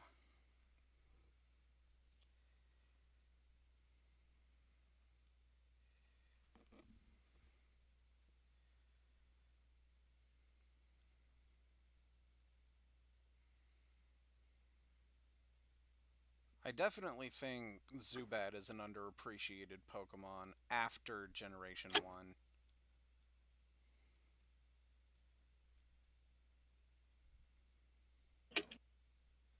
Because everybody's like, oh, Zubats are everywhere. They're so annoying. But it's like, yeah, but Crobat's great. In Generation 1, it's basically you right, but after Generation 1, whoo boy.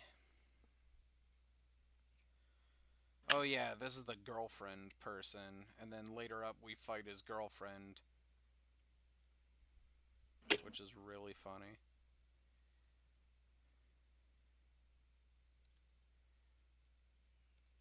How much experience do you need?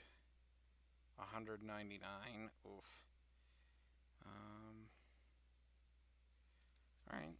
Let's see how Alex does. Tackle. Oh, that did like nothing.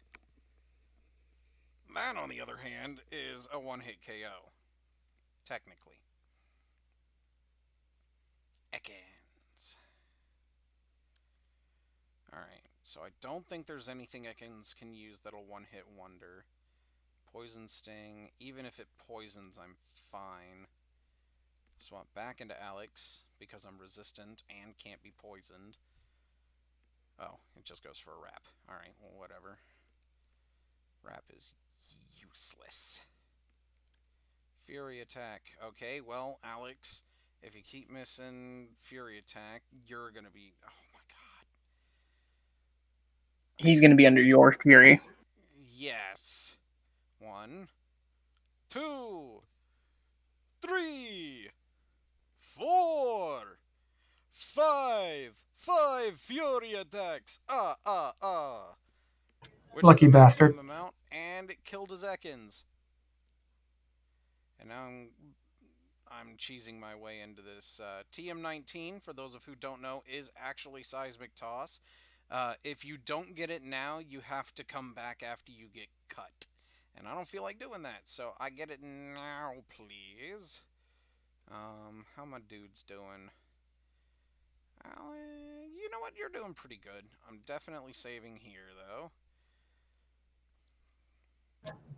Hey Voss, what would you say a character is that would a fun class or class spec or whatever would be fun for D&D? Not like min-maxing. There's only a few select ones for this campaign. It's obviously the best ones to play, kind of thing. But like ones that have like unique or interesting or fun components to them. Like I know like what was it like there was one of the classes of the druid specs of the druid you could make like mushroom zombies or something like that. That's a weird one. Oh, that's just Drew. I think it's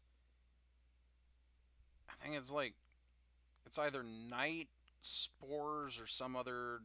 It's a druid archetype. You don't have to splash it with anything. Um, One of my favorites though is human fighter. I know basic, but you go human variant, and then you take you take a couple of different feats and whatnot that basically make it to where you. Oh come on, Alex.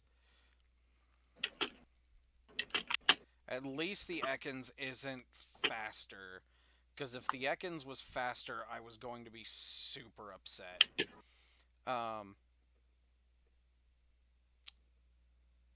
Tavern Brawler. This is the feats that you would take. Tavern Brawler. I think it's called Martial Adept, Skulker, and Sniper. Wait, is that the stuff you said you need to get to like attack people with just like throwing coins at them? Yes. That one is a lot of fun, and if you get the stuff I say in the order, you could basically make a ranged attacker that kills people with coins, and it's great. Ambrose level 16, thank God. Sandshrew. All right, you know what? I'm not swapping back into Ambrose because I can't. I can't risk him taking damage at this point, because he's about to evolve. So I'm going to swap into Jerry, use Water Gun. Hopefully this will one-hit wonder that Sandshrew. Really? At least the Sand Attack missed. Quick Attack to finish it off. KO. Alright, cool. Beat Youngster. What? Ambrose is evolving. Whew, lad.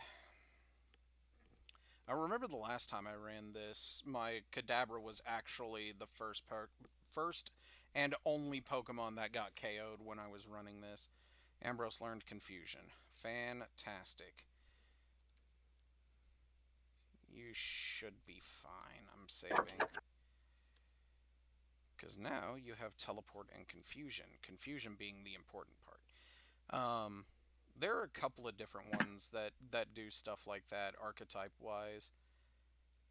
Well, I mean, some aren't fun for the sake of being powerful, but just have interesting quirks to them, kind of thing. So another one would be sorcerer. Doesn't matter what sorcerer you go. It could be any lineage. I personally would probably choose the divine one, just so I could heal myself, but it's not necessary. Oh, thank God. Please one hit KO. Nope, not staying in. Jerry, get in there. So you do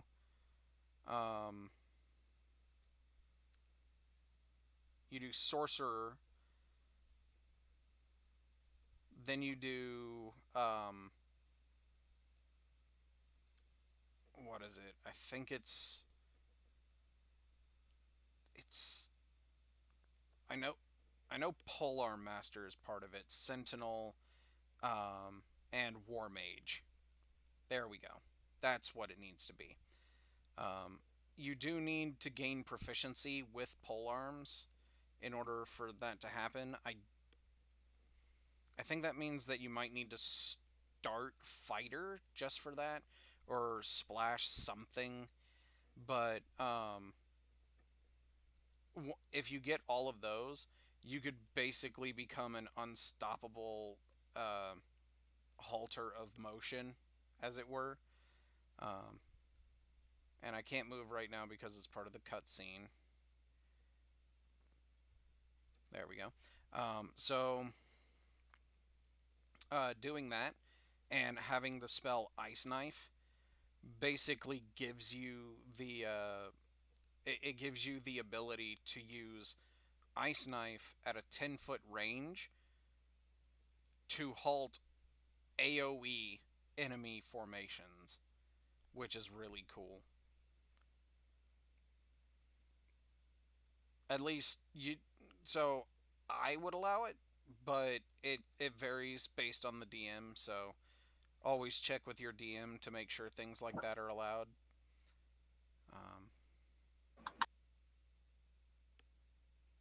But yeah, that kind of stuff is hilarious. Because like you get a group of enemies running into the building, Ice Knife, and they're basically literally frozen to the spot, which is great. So I'm gonna go grab the Dig TM because after seeing Bill, I do believe the officer over here moves. And he did. Man, this house is a wreck. I wonder who could have done it. Oh hey, a strange person. Hello.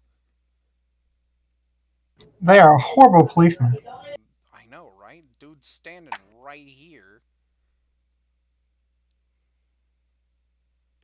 Oh, this poor Machop. I'm one level lower, but I'm pretty sure I'm faster and my special is infinitely better. And I crit for the insult. And Ambrose is level 17. Okay, this I'm swapping. Oh, shit, I did it again. Not Twin Needle? Damn it! That was literally the only attack I wanted you to not disable.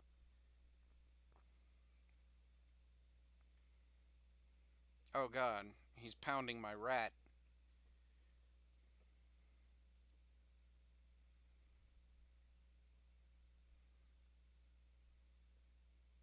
Alright, there we go. Jerry's level 21. Heck yeah. Stop, I give. I'll leave quietly. Okay, here's the TM, bye. And then if you go back into the house, none of them will take the TM from you. So I don't know who he stole it from, but apparently it wasn't them, because they have no idea. And the officer doesn't take it from you. So you know what? Whatever is fine. It's my TM now. And this would basically be the only way for me to get Dig on Charizard. Or even on something like Sandslash. Yes. Funny enough, Ambrose can learn it, but ground is physical, and I don't want him to learn it. You know what? I'm gonna dig is a good coverage move, but I'm not gonna teach it to Charmeleon. I will wait. But you know what I won't wait on? I won't wait on going all the way over to Vermilion City to get the bike voucher and the SS and visit. Hopefully, I'll be able to take on the SSN and get cut so that I can come back, go to Route 3 and get something. Oh, no, I can't get anything here because then I won't be able to get anything on the other side. And the other side wait. Could one of you guys look up and see what route this is? The route with the daycare versus the other side where Vermilion City is? Because I want to say they are the same route. But if they're not, I could come over here and catch something later. Because this is... Oh, that doesn't tell me what route I'm on. No, but it should be safe to go in between them considering it's just the underground path. Well, true, but the thing is like, if they are both Route 5, I can't catch something on both sides.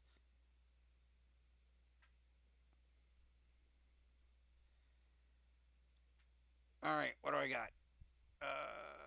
A Pidgey. Alright, skip.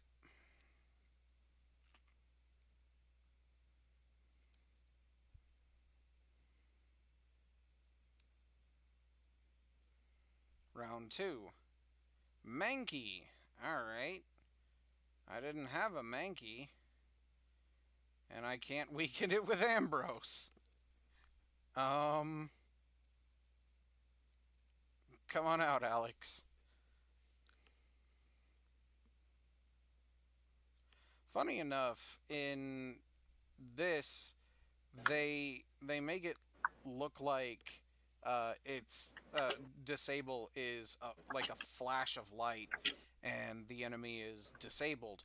But when it comes to the games, they use yellow string, which I think is kind of funny. What are we gonna name Mankey? You know, let's name him Mike.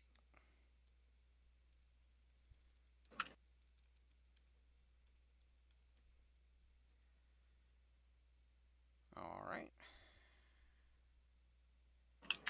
And then there's this guy.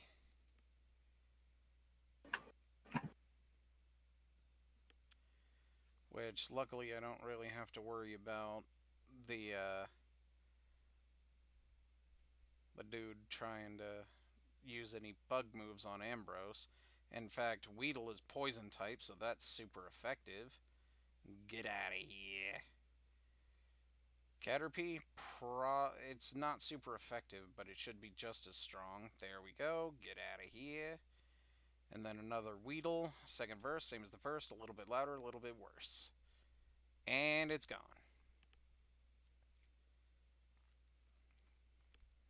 Ambrose grew to 18.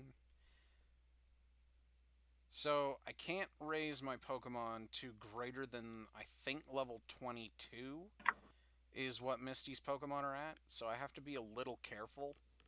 But because right now I'm working on Ambrose only, it should be fine. If one of you guys are able to find out what level Misty's Starmie is at, that is what my maximum level currently is allowed.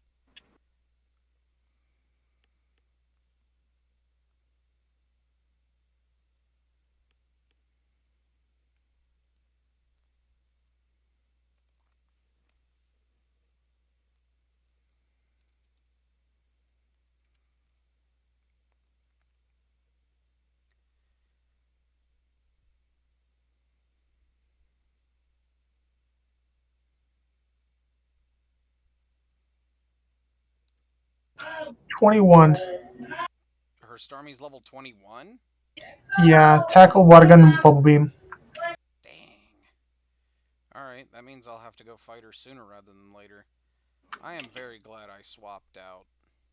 Because that Hyper Fang would have eliminated Ambrose. It's worse than Fire Red and Leaf Green. At that point, it has Recover. Well, its moves aren't my concern. It's literally the level. Yeah, 21. Because I'm doing no over-leveling, which means that I need to...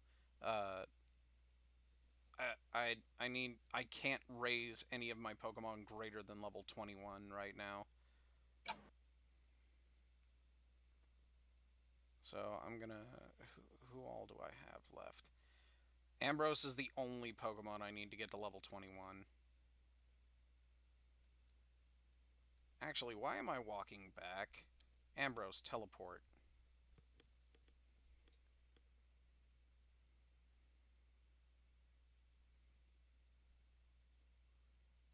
Alright, so let's go into Misty's gym and see how this goes. I remember in Generation 2, you could skip all the trainers in her gym, but I don't plan on skipping any of the trainers in her gym. And but that's because you would already have Surf and could just surf behind everybody. And then in later editions... Oh, hey, here, I could just come over here and talk. Splash! I'm first up, let's do it! Alright. The gym You should have just skipped him. I mean, I need to get experience on Ambrose. Well, I mean, save him for second, so then he's saying, hey, I'm up first, when he's second. Fair, I guess. Bubble. Oh no, not a special attack.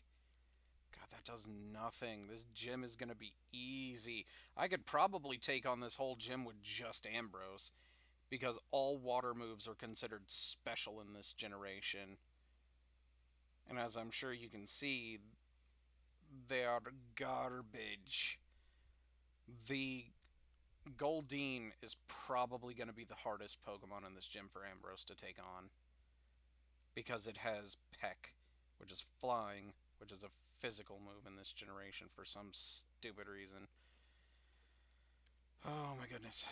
7 hours. I mean, even when after the split, Peck is still physical. True, but the point is Ambrose doesn't have good physical defense. But because Ambrose's special counts for offense and defense, any water moves it uses against him is going to be near ineffective. So I'll give you one shot. You're faster, so if this doesn't kill you... Oh god, that did nothing. Never mind, you win. God, I love the Abra line in Generation 1. It's so overpowered. You know what? Just to be safe, I'm going to go heal. Just to be safe. Because I don't know how much damage Misty's attacks are going to do. And I really, really, really don't want to lose my Kadabra. So, worst case scenario, I end up swapping into Gyarados. And once I'm fighting Misty, the level limit is lifted. So Gyarados can level up to level 22, which I don't think he'll hit 22, but we'll see. Alright, save, because saving frequently in case of crashes or corrupted data, yada yada. Hi, you're a new face. Trainers who want to turn pro have to have a policy about Pokemon. My policy is murder the opponent. I feel like that's a pretty good policy, because if I don't have a living opponent to fight, I win. I would be back to like opponent versus opponent, like in early episodes of the anime. The first time Ash comes against Team Rocket, he actually tries to run up to them and punch him. And they're like, no, that's not how this works. Ambrose level 20. Learn Disable. Not that I think that's gonna matter. I really don't. What attacks did you say Starmie had? Bubble Beam, Bubble, Water Gun? Water Gun, Bubble Beam, and something else. If the other thing is a physical... Tackle. Nope. Swap. Because if Starmie tackles Ambrose, it's probably going to KO. And I predicted the tackle. It's faster than Mr. Fish, but that's fine because Mr. Fish has a stronger jaw than Starmie does with tackle. So, this is normally the gatekeeper for speed runs, but in a Nuzlock, she's easy peasy lemon Stevie. Cascade badge. Do do do do do do do do do. Now I have cut, which is great. TM11, I believe that's Bubble Beam, which I am definitely going to teach to Mr.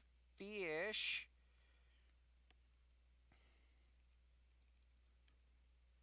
Mr. Fish learned Bubble Beam, which will be replaced by Surf as soon as I get that. And then, of course, to prevent loss of data, always save, save, save, save.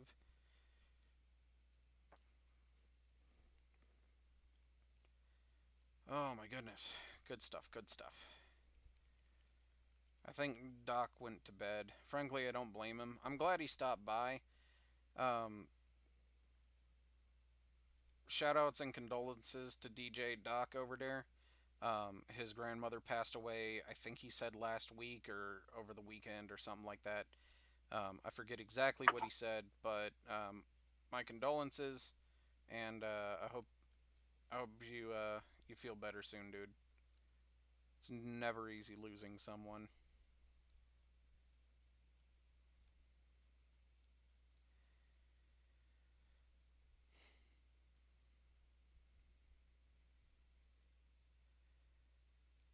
Alright, so I grabbed a Mankey, so I can't catch anything else on that route.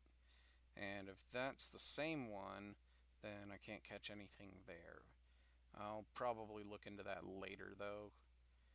In the meantime, I'm going to go ahead and head on down to the SSN and grab Cut. Actually, I think Surge is it 26 or 24 for Lieutenant Surge's Raichu? I'm pretty sure it's 26 in Generation 1, and it's 24 in Pokemon Yellow. Pretty sure. And this Butterfree is ungodly difficult for most people because it knows 3 powder moves and Confusion. Luckily for me, I'm resistant to Confusion and have high special, so I don't care. Poison powder. Yeah, 24. Oh, it's 24 in this one? Yeah, and it only has special attacks. Thundershock, Growl, and Thunderbolt. Shoot, I thought it was 26 in this generation. Was I wrong? Yes, you are wrong. When is it level 26? Is it in the remakes? Fire Red and Leaf Green. Nope, still 24. Yellow then? Yellow is 28. 28? Oof. Yeah. Man, I Then was it super wrong. at that point it has Thunderbolt with Mega Punch and Mega Kick. Physical special coverage, so at least they thought of something. Well, I don't know. I need both Megas. Alright, if this doesn't KO the Pidgey, okay, I'm good. Another Gen 1 quirk that can't really be fixed with ease is if you KO a Pokemon, you don't take status damage. Oh, that, yeah. 26 was in Let's Go. 26 in Let's Go? Okay. Yeah. So that's why I thought it was 26. I think this guy has a Mankey. If he's got a Mankey... Oh, it's a Spearow. That's not good. Alright, so if Ambrose is able to KO this Spearow in one shot, I'm good. He did. Alright, what's the next one? Is it a Sandshrew? It's Eradicate. Ooh, I don't like that. Oh, it's got quick attack. I don't like that either. Oh, God. So that did... I should be good even on a crit. Oh, it didn't use quick attack, so I'm good. Alright. I should be more than enough. 32, 31, 30, 29, 28.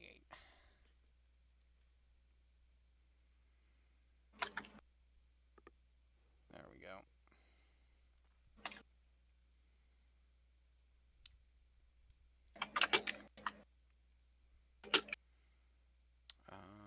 Were you where I get the old rod? Hey, got the old rod. Which in this game is absolutely useless, so I'm going to go deposit that. Because the old rod can only give me Magikarp, and because of Dupe Claws, I cannot... because of Dupe's Claws, I can't do anything with that.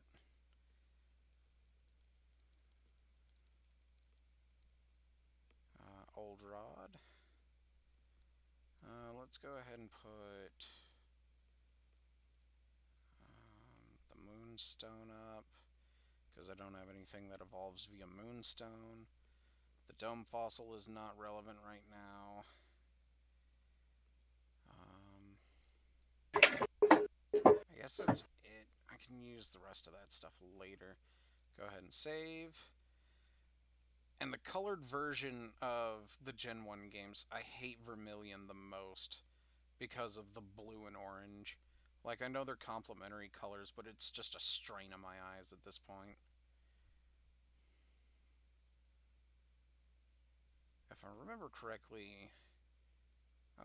Okay, I didn't remember correctly, which is probably better for you. Sell the Great Ball.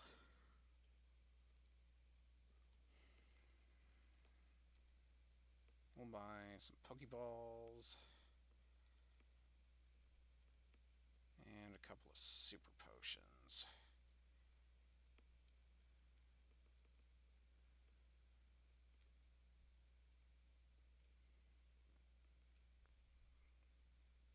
I like how in later gens they added a resting place on the SSN, so you didn't have to go all the way back out.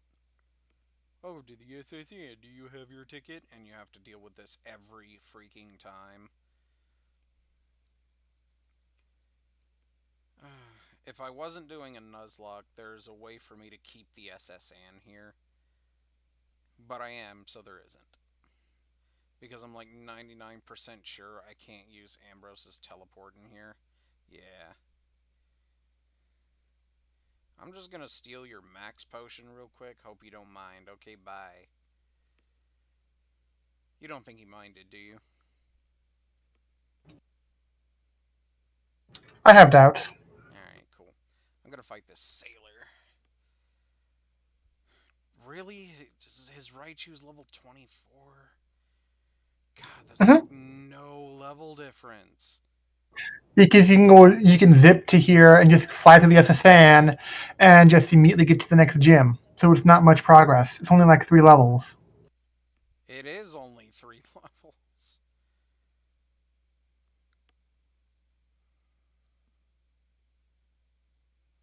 God, and I'm already almost there with Ambrose. Ambrose is level 22 already. Soon to be level 23.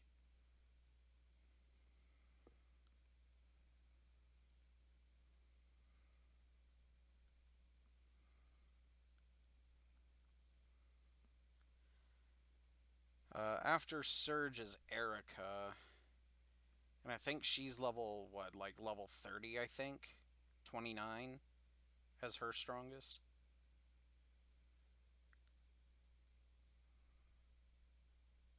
I forget which one's their strongest. What was it, Victreebel their strongest, or Vileplume? It depends on the game. Or Red? Yeah, I think Red is Vileplume.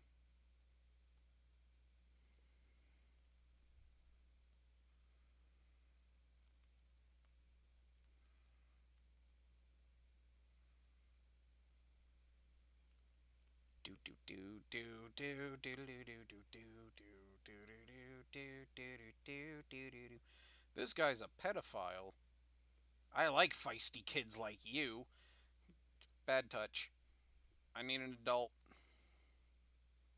29. Really? Yellow is 32. Yellow, they go easier on you stat wise. There's a bit more advanced moves in yellow because it's the edited, revised, thought put into it version. But it's nicer on you because there's only Weeping Bell and Gloom. Red and blue have you go against Victory Bell, Vileplume, and Tangela. Although Tangela is kind of a joke because it only has Constrict and Bind, and it's a grass type, and it was with 5 weaknesses. So have fun. Jesus. Ambrose is level 24. I can no longer use Ambrose until the gym.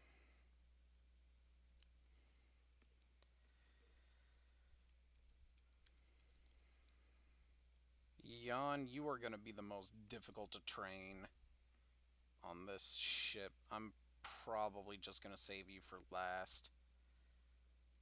Because this ship is full of fighting types and water types. The fighting isn't the problem, though. The water typings are, and I don't know who has what. So right now, I guess I'll do the biggest experience sponge, Mr. Fish. Bite that jellyfish. Nom. And it flinched. Sucks to suck. The only reason I taught Mr. Fish Bubble Beam is because it's type coverage. His special is so garbage.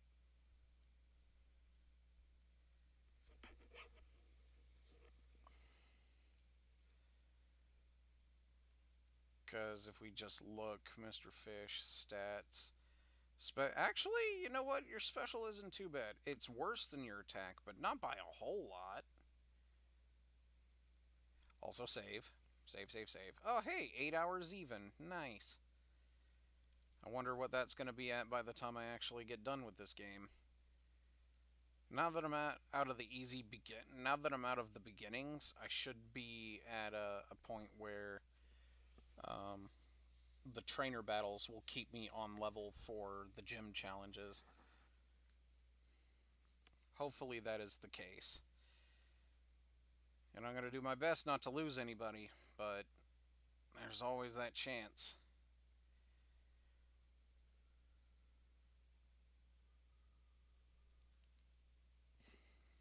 Bip. Still got that tackle. Oh god, Mr. Fish is already level 22. Oh man, I'm not gonna have like anybody to fight when I get to my rival, am I?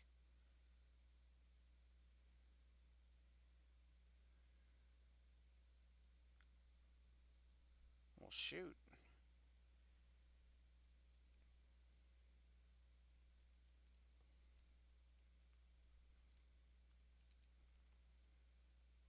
I don't want to walk the plank. Also, if you're a pirate, why are you on a ship?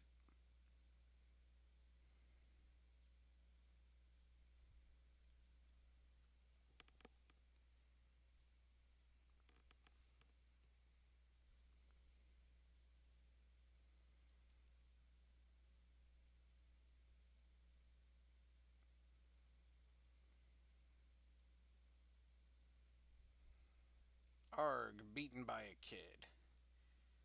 I mean, yeah, it's what you get. It's what you get for standing on a ship randomly in a room.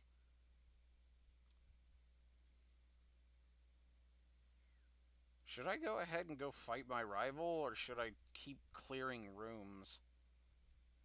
Are you able to level your team up to the adequate level by clearing the rooms? I mean, that's what I was doing, but I'm afraid that by the time I do that, they'll be over-leveled.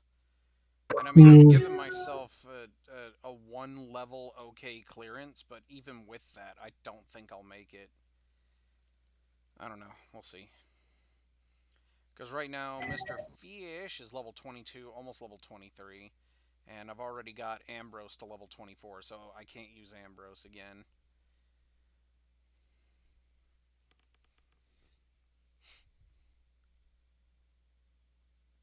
I think not over-leveling is going to be the hardest thing about this challenge. Because so far, the Pokemon certainly aren't. I've had a couple of close calls here and there, but like they were all within the margin of error. I, we'll see. Oh, you are a battle buddy. Oh, you have a Growlithe, don't you? Oh, you're the dude with 2 Growliths.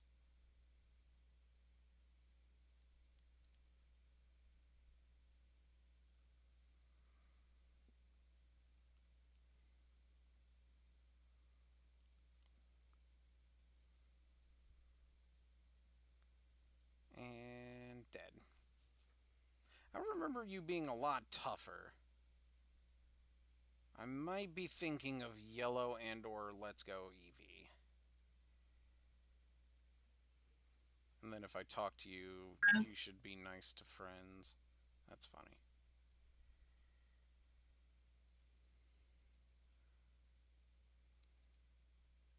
Yeah, I think there's something messed up with their system. Uh-oh, not their system.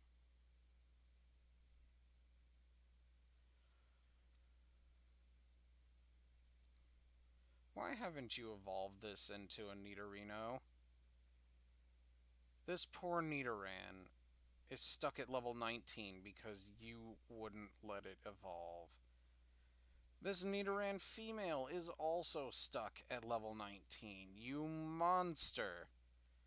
And you're talking to the guy who's using a giant sea serpent dragon thing to eat them.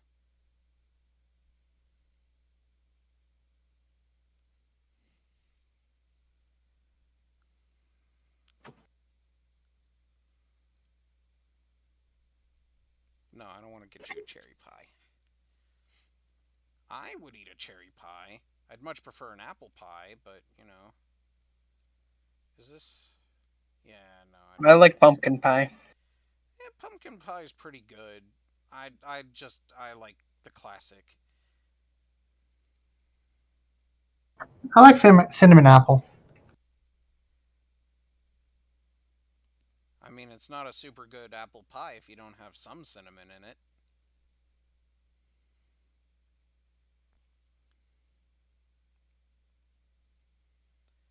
God, these monsters are leaving their Nidorans unevolved.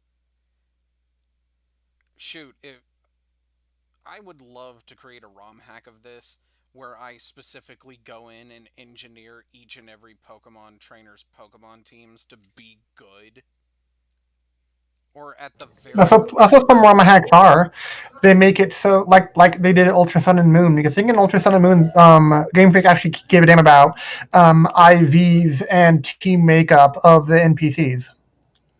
Well, I'm not even talking about that. Like, I'm just talking about, like, look at this Pidgey. This Pidgey should be a Pidgeotto. And the Nidorans that I've been fighting on here should be Nidorinos and Nidorinas. Like, look, that Nidoran female should be Nidorina. Oh, yeah, I got sand attacked. Oh, God, Mr. Fish got poisoned.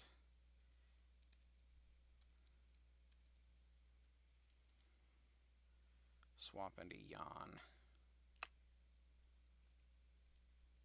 Set fire to that little bugger.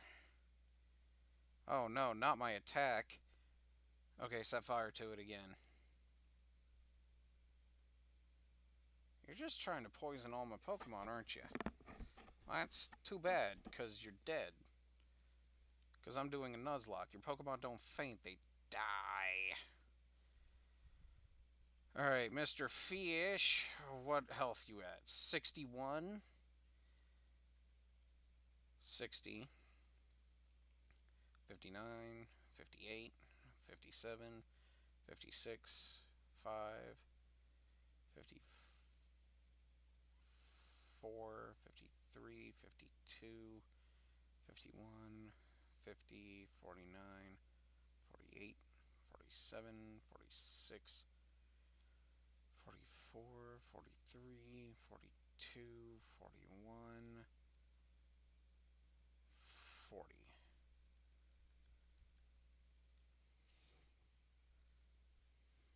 That wasn't too bad. I had about 240 steps to get to where I needed to go before I would have actually had to worry about using a potion. Luckily, I was well within that distance.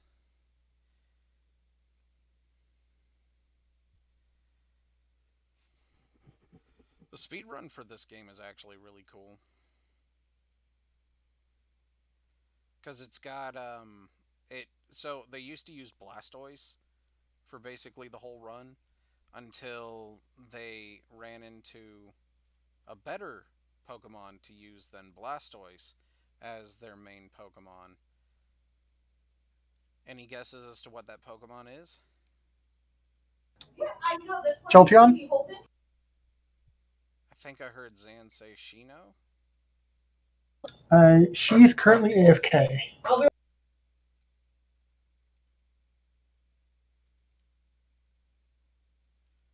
You said Jolteon? Yeah, I did. She's back because she heard her mention a she, and so you could rephrase your question. So they used to use Blastoise in the speed run for the first generation of Pokemon until they found a better fit. Any idea what that better fit is? So speedrun for which franchise or series? Pokemon first generation, so Pokemon Red, Blue, and Yellow. Well, not Yellow, but well, I don't know if it's for Yellow, but Red and Blue definitely. Well, cause I always like that.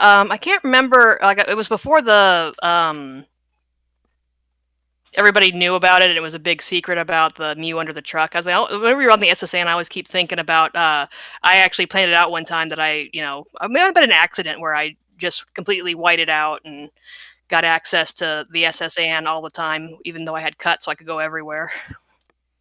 Yes. I'm pretty sure they do the whiteout glitch with it during the speed run, so that they can skip the SSN leaving cutscene. But Mm-hmm. what I was saying is during the speed run, they used to use Blastoise throughout the whole run, but they found a Pokemon that was infinitely better than Blastoise to use. Any Which guesses was as to what Pokemon that is?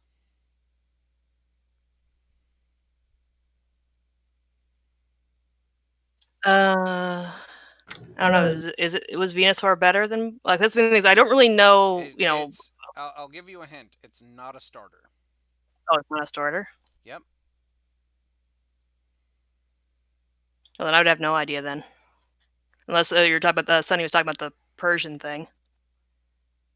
I don't know. It wasn't Persian. It's a Pokemon I that was can caught assuming Jolteon. You say Jolteon. Alright. I will say that it's a Pokemon that can be caught relatively early on at an earlier evolution.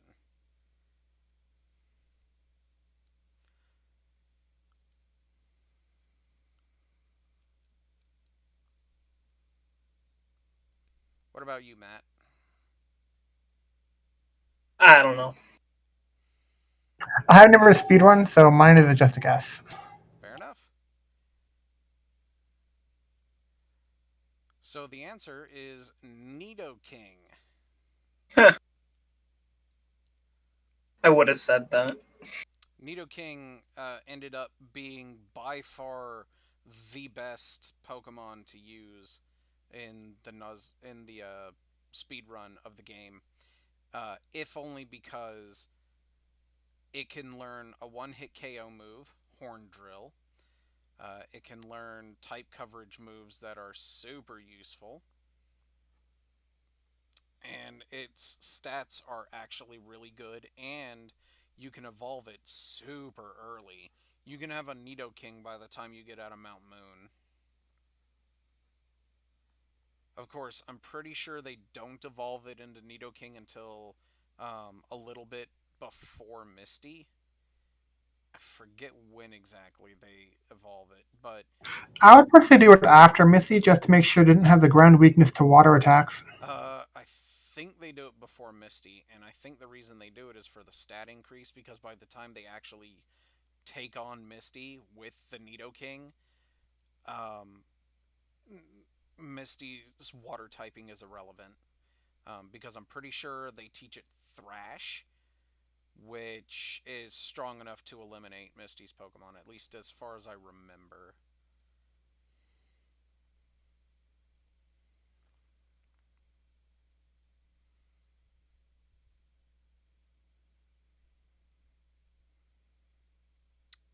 Alright.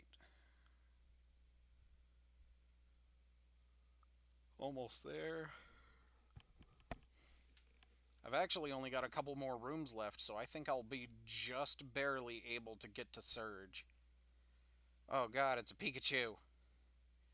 Oh god, it's a Pikachu. And it's stronger than literally everybody except for Ambrose and Mr. Fish. Jerry, get in there. Free switch in. And a Hyper Fang. Thank God static isn't a thing yet. And a quick attack to finish it off. And die.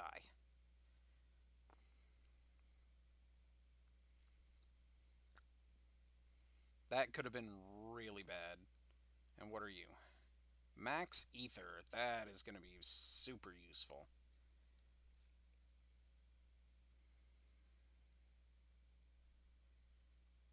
No? Okay. What about you? No? Okay.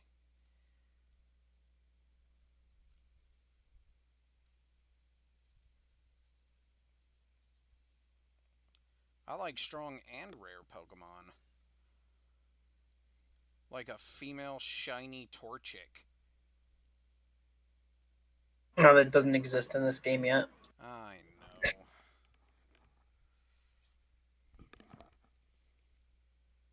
It's that is super rare. That is. And its evolution. Oh, you're actually doing damage. Stop that. And its fully evolved form Blaziken is really strong. You know what? Let's swap out.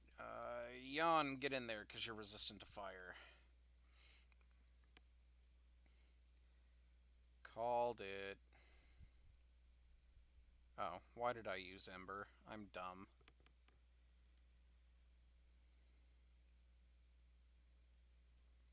There we go. They do like the same. That's. I don't know if that's sad or impressive.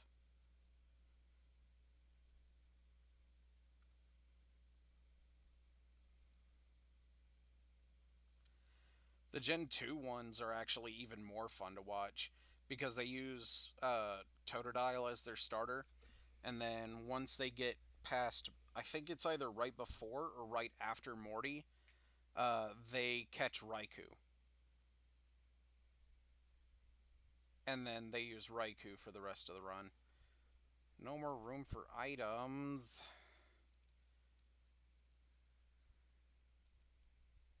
That's the one thing I hate about it. I forgot to sell the nugget. That's why.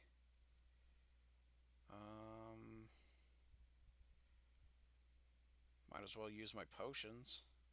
I could actually use up all 4 of these potions. So I'm just going to go ahead and do that.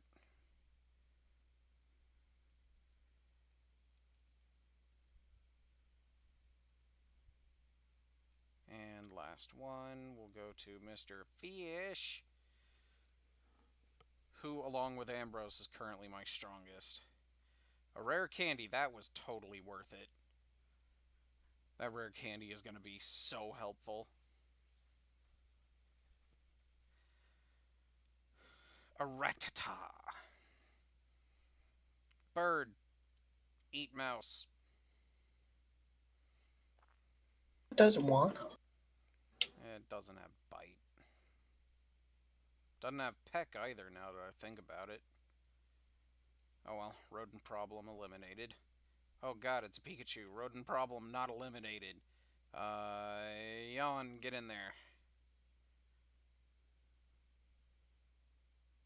Thunder Shock, no.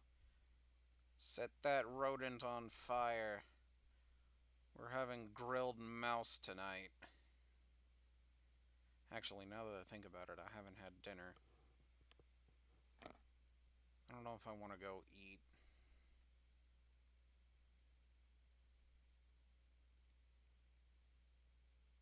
Steven level 23, woo!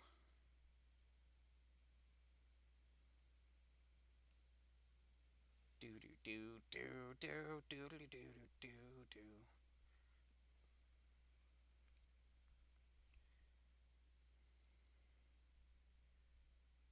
Okay. This is it, last room. No, y'all don't want to fight? That's fine.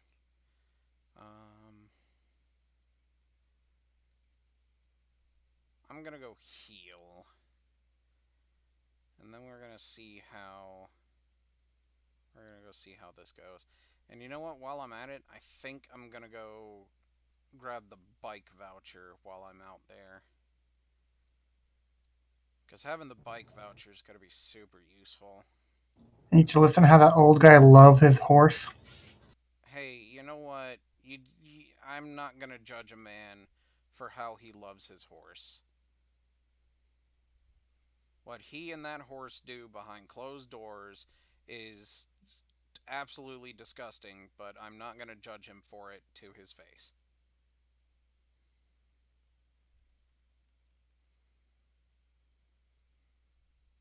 I'm gonna judge him very harshly behind closed doors, but never to his face. Because what he doesn't know won't hurt his feelings.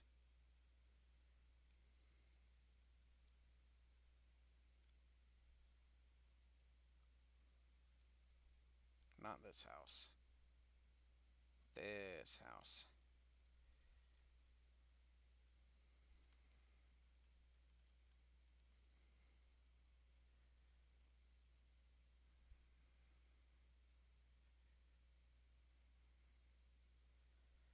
Ravishing, my dude, you need to...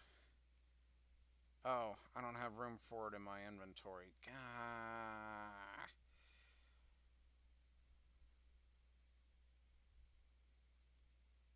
I'm gonna go deposit like all of my TMs and stuff, because I don't need them right now.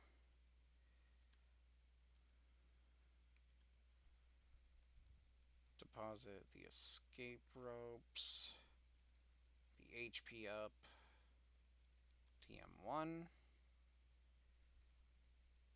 TM4, TM45, 19.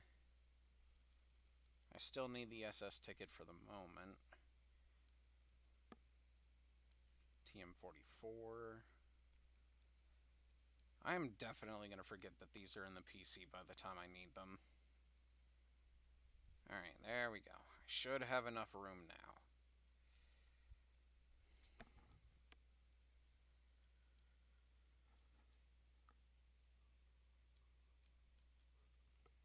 Am I going to have to listen to your speech again, you stupid old horse-loving man?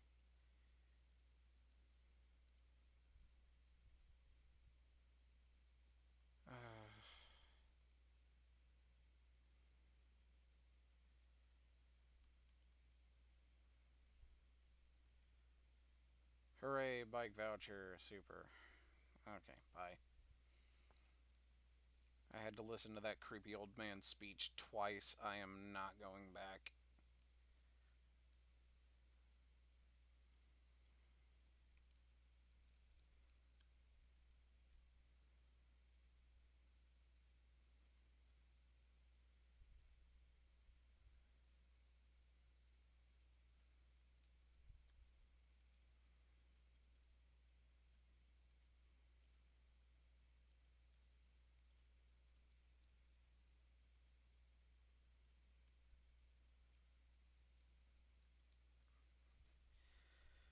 Okay, rival battle time. Do, do, do, do, do. It feels like I just fought him, even though that was close to an hour ago.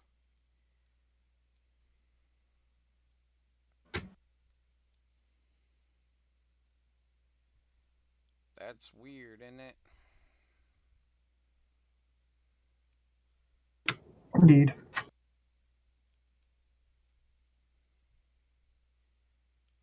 Do do do do do do do do do do do do do do do do. And save. I mean, better than Lavender Town. Hmm? I mean, better music than Lavender Town, at least. Do do do do do do do do do do do do do do do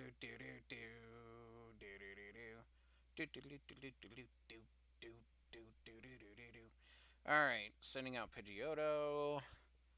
Here's my Pidgeotto, who is still better than your Pidgeotto by a lot. You use Quick Attack, I use Gust. My Gust is a lot stronger than your Quick Attack. See, in solo runs, this Pidgeotto is actually a huge problem because if it uses Sand Attack, you're basically screwed. However, because I am not doing a solo run, and I just don't care, I can swap out whenever I want, and I don't think I need to swap out. Not yet. Oh, it's got Hyper Fang. Oh no. I forgot about Hyper Fang.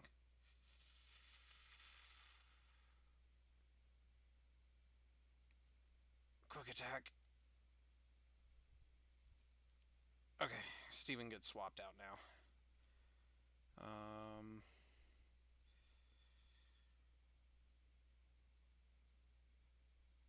Let's go with Yawn. Yawn's got the best special out of those three. Disable? Ember. Okay, I don't care. I was going to use Scratch anyway, because Scratch is physical and you're garbage physical defense. Teleport is useless. Keep doing that.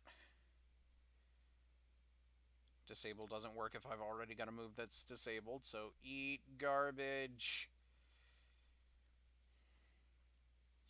Wartortle. Let's go ahead and swap into Alex. Jerry. Alex. Jerry. Alex. Bubble. Those bubbles actually hurt a lot. Let's not do that. If you could just withdraw spam for the rest of the fight, that'd be fantastic. I mean, you're probably not going to, but yeah, there you go. 2 sets of Twin Needles, and you go down. Yawn level 22, woot. Humph. At least you're raising your Pokemon. Yeah, where you have to catch a new team every time we fight, because I murder them. Especially So that's why he went to the tower in Lavender Town, and he no longer has Eradicate after that fight. Yeah, Eradicates are annoying to raise. He's like, I tried to raise one, didn't work out. Oh well. Also, I'd like you to know that Eradicate was 4 levels under when you're supposed to get it. So he's cheating.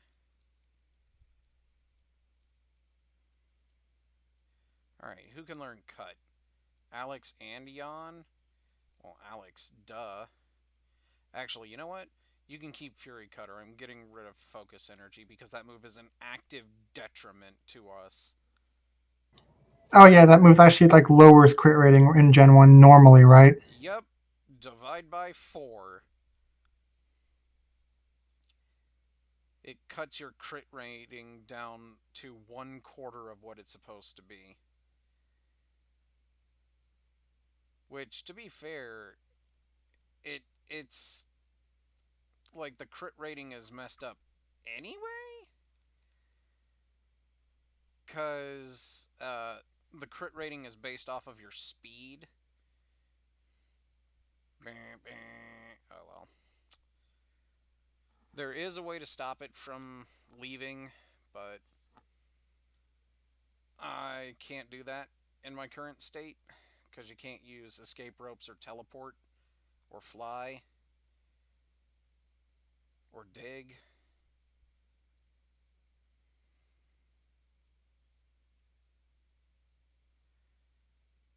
Alright, so that's gone. I taught Alex Cut,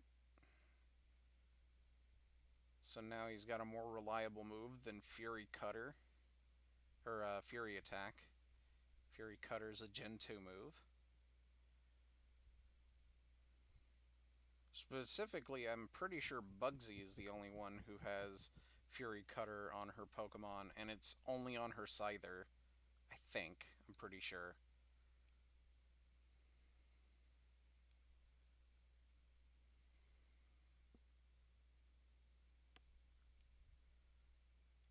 Oh yeah, I get an encounter in here. Who's up front? Steven? Steven's fine.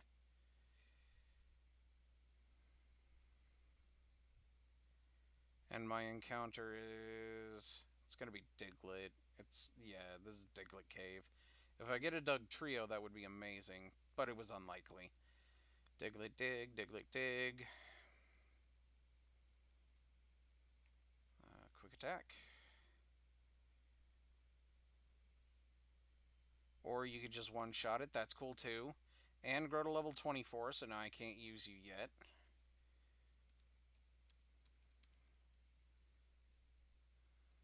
Oh well. Looks like I can't get Diglett. That's a shame.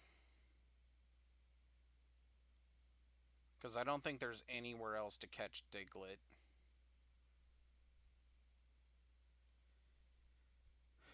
Diglett dig.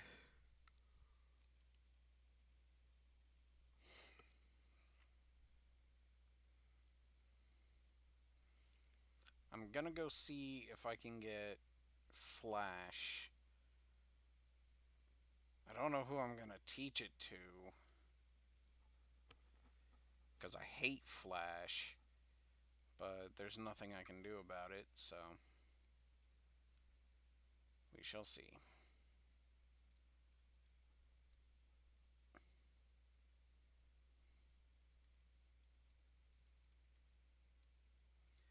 I thought there was an item over there. I guess I was mistaken.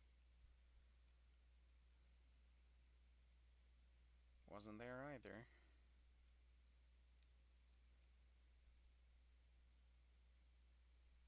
Were you the one who gives me Flash? No? Okay.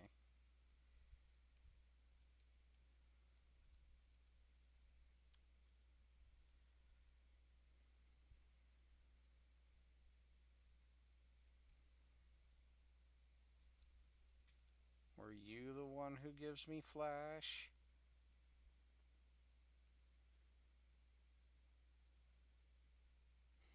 Alright, cool. I have Flash.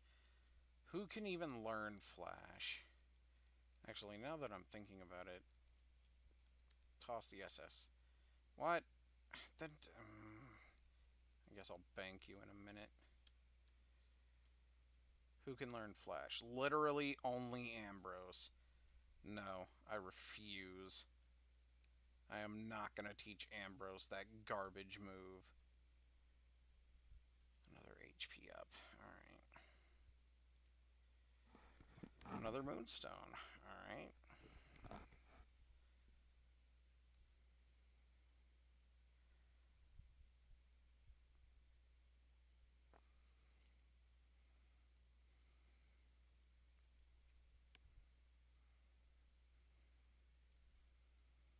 I'm actually going to come out over here next to Brock, and the reason is because I want to go back onto Route 3 and get my encounter. And hopefully I won't kill it, but we shall see.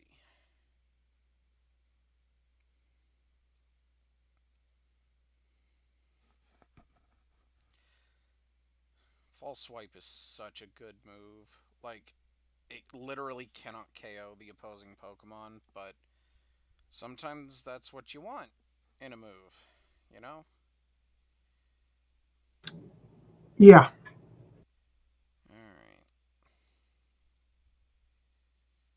Here we go. My encounter is a Jigglypuff. I'm gonna toss a couple of balls at it. If it doesn't catch, it doesn't catch. I literally can't weaken it. Oh no, you put my Beedrill to sleep. Whatever will I do? 2, 1, 2. Oh, I caught it. Nice. Yes, I will give,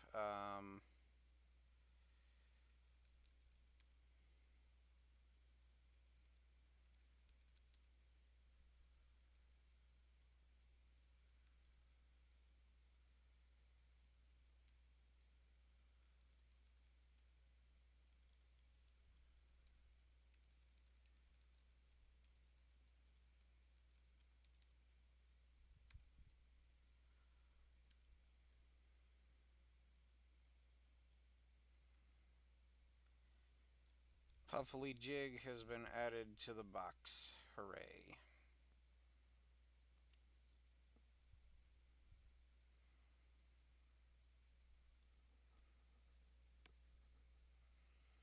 Aren't you guys so excited? Yay! Yay! I could use the Moonstone on Puffly Jig and it'll be a Tuffly Wig. But I don't wanna. So I'm just gonna leave it in the box where it will remain forever.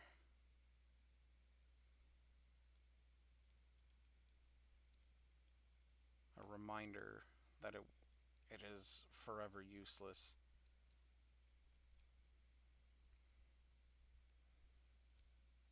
That an opportunity was presented to me and was wasted, squandered on absolute garbage. I think in Generation 6, it may have gained a fairy typing.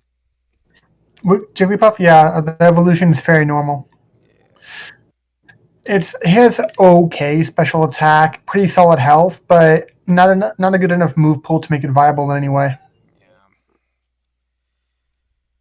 Clefable, on the other hand. Ooh, Clefable's so good.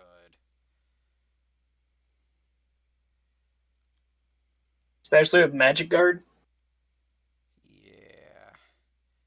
You know Magic Guard Life Orb. You know who's really good with Magic Guard? Alakablam! Oh, so good. Alright. Here's my encounter for this route. Survey says...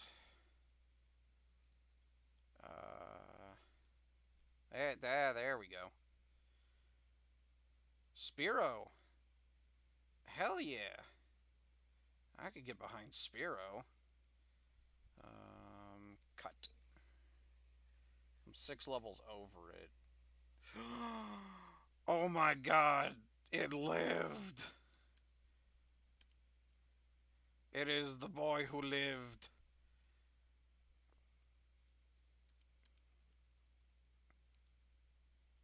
I wish I could see what its current health is, but as soon as it goes to the box, it's fully healed. But since you are the boy who lived, you are going to be named Harry. P-O-T-T. Nope, I don't have enough to add your last name. Sorry, Harry.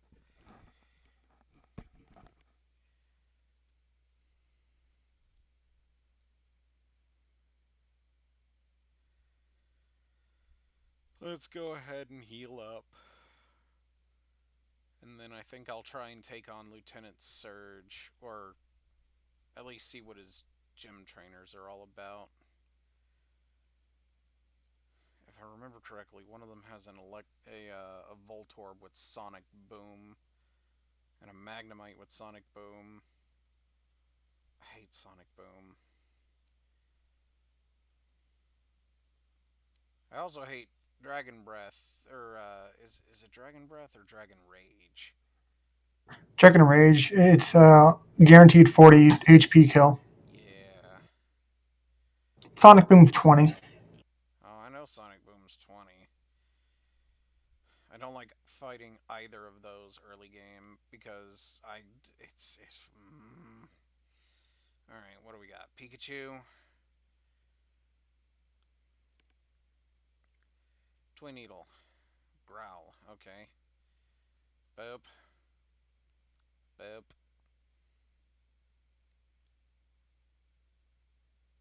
Your quick attack does 10. My Twin Needle does percentile damage of your maximum health. Thunder Wave. No!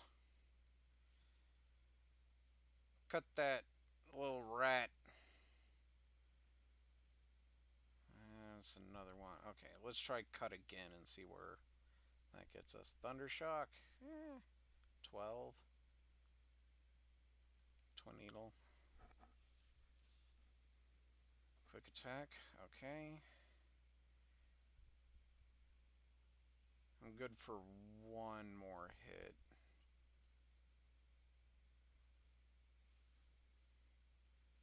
Hey, Alex cleaning up. Good job, Alex. Level 22. Nice. And I am definitely going to go heal that off.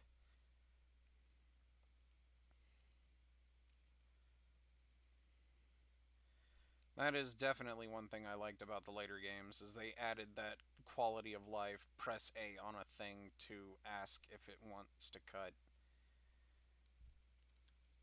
Or surf, or any of the HMs for that matter. Good stuff. Good stuff. Actually, now that I think about it, can Jigglypuff learn Flash? Maybe. You can always try to find I out. think so. Because if it can learn Flash, it won't be 100% useless. I can use it as my HM whore. Would you end up teaching it strength too? Maybe Strength is actually not a bad move, so I'd probably put it on a Pokemon, one of my actual team members. The only reason I want Flash specifically on an HM whore is because I think Flash is garbage. Oh, it's faster. No, I don't like it. Ooh, I might not have to deal with it. Alright. Wait. I forgot Twin Needle can poison. Oh, so good. Poison isn't super great because it's slow acting, but hey, you know what? It's fine. Magnemite, you probably have Sonic Boom too, you little crap. Piece of Tackle. Okay, I'm okay with Tackle. And you're not Steel type yet, so I can poison you. Not that it would actually matter anymore, but hey, there you go. Voltorb. Alright, I'll give you one. Yeah, you're faster than me. So 17 health. I'm definitely swapping out on the next one. 1, 2. Pokemon. Let's go, Yawn. Sonic Boom.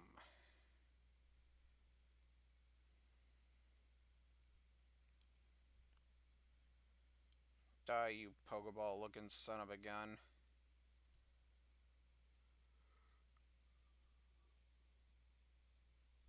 Alright, gotta go heal again. I don't like this. I'm having to heal in between all of these fights. I'm probably just going to lead with my strongest. I'm probably going to lead Ambrose. Surge has what? Magnemite, Voltorb, Pikachu? Raichu? Or just Pikachu, Voltorb? I think just Pikachu. I think Pikachu and Raichu in the early games. And that's it. Yeah, Ambrose should be able to take all of them on.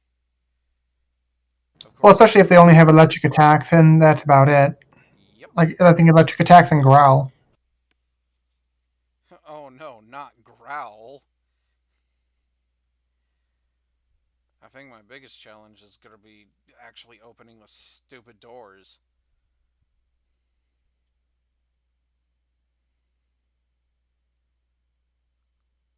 Pikachu. Level 23. Oof.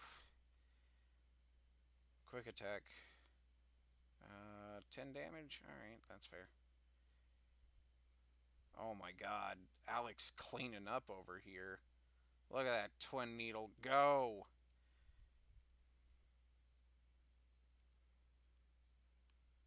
Alright. Do I get the Hail Mary? Nope.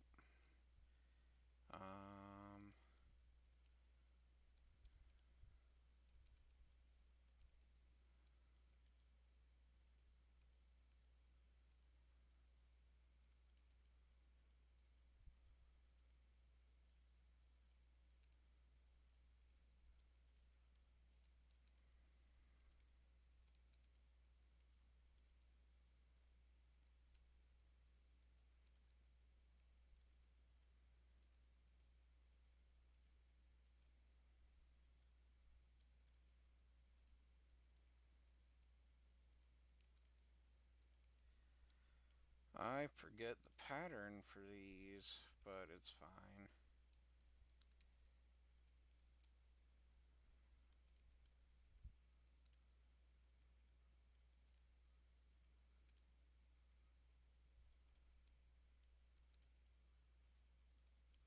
So it should be in this one? And then, due to a glitch, it can always appear here.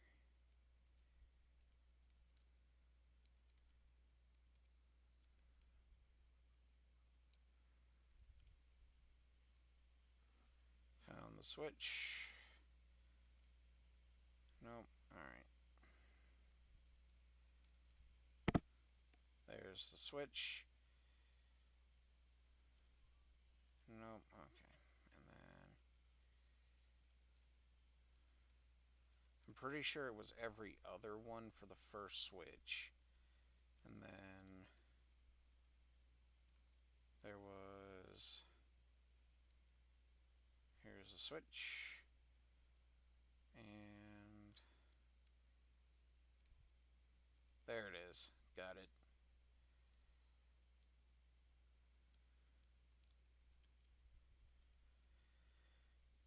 Goodness gracious, great balls of fire. Here we go.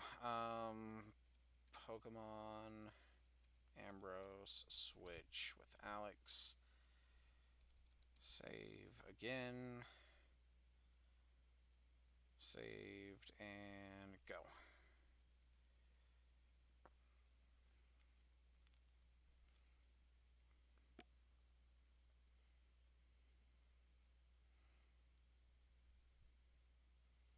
Alright, Voltorb.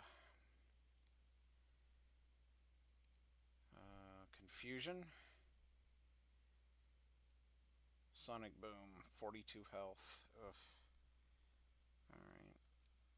Confusion and dead. Good. Pikachu. Quick attack. Alright. 9 damage. But you die in one hit, that's fine. Last one is Raichu. Level 24. Okay, Growl, that's fine, I don't care. That readjusts my stats. X Speed, that's fine. Confusion. Thunderbolt. Oh no.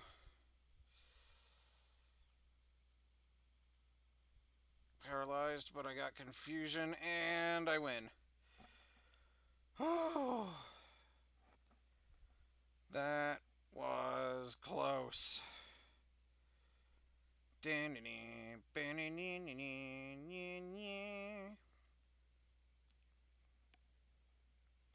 Now I've got Thunderbolt, but my biggest question is who do I teach it to?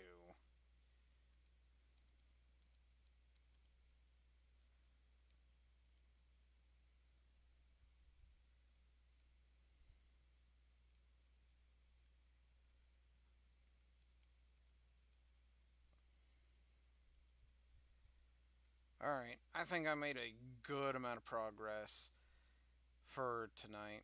I appreciate everybody who stopped by. Thank you all for hopping in, whether you're just lurking or in the chat, or the nice guests who decided to join me on voice chat.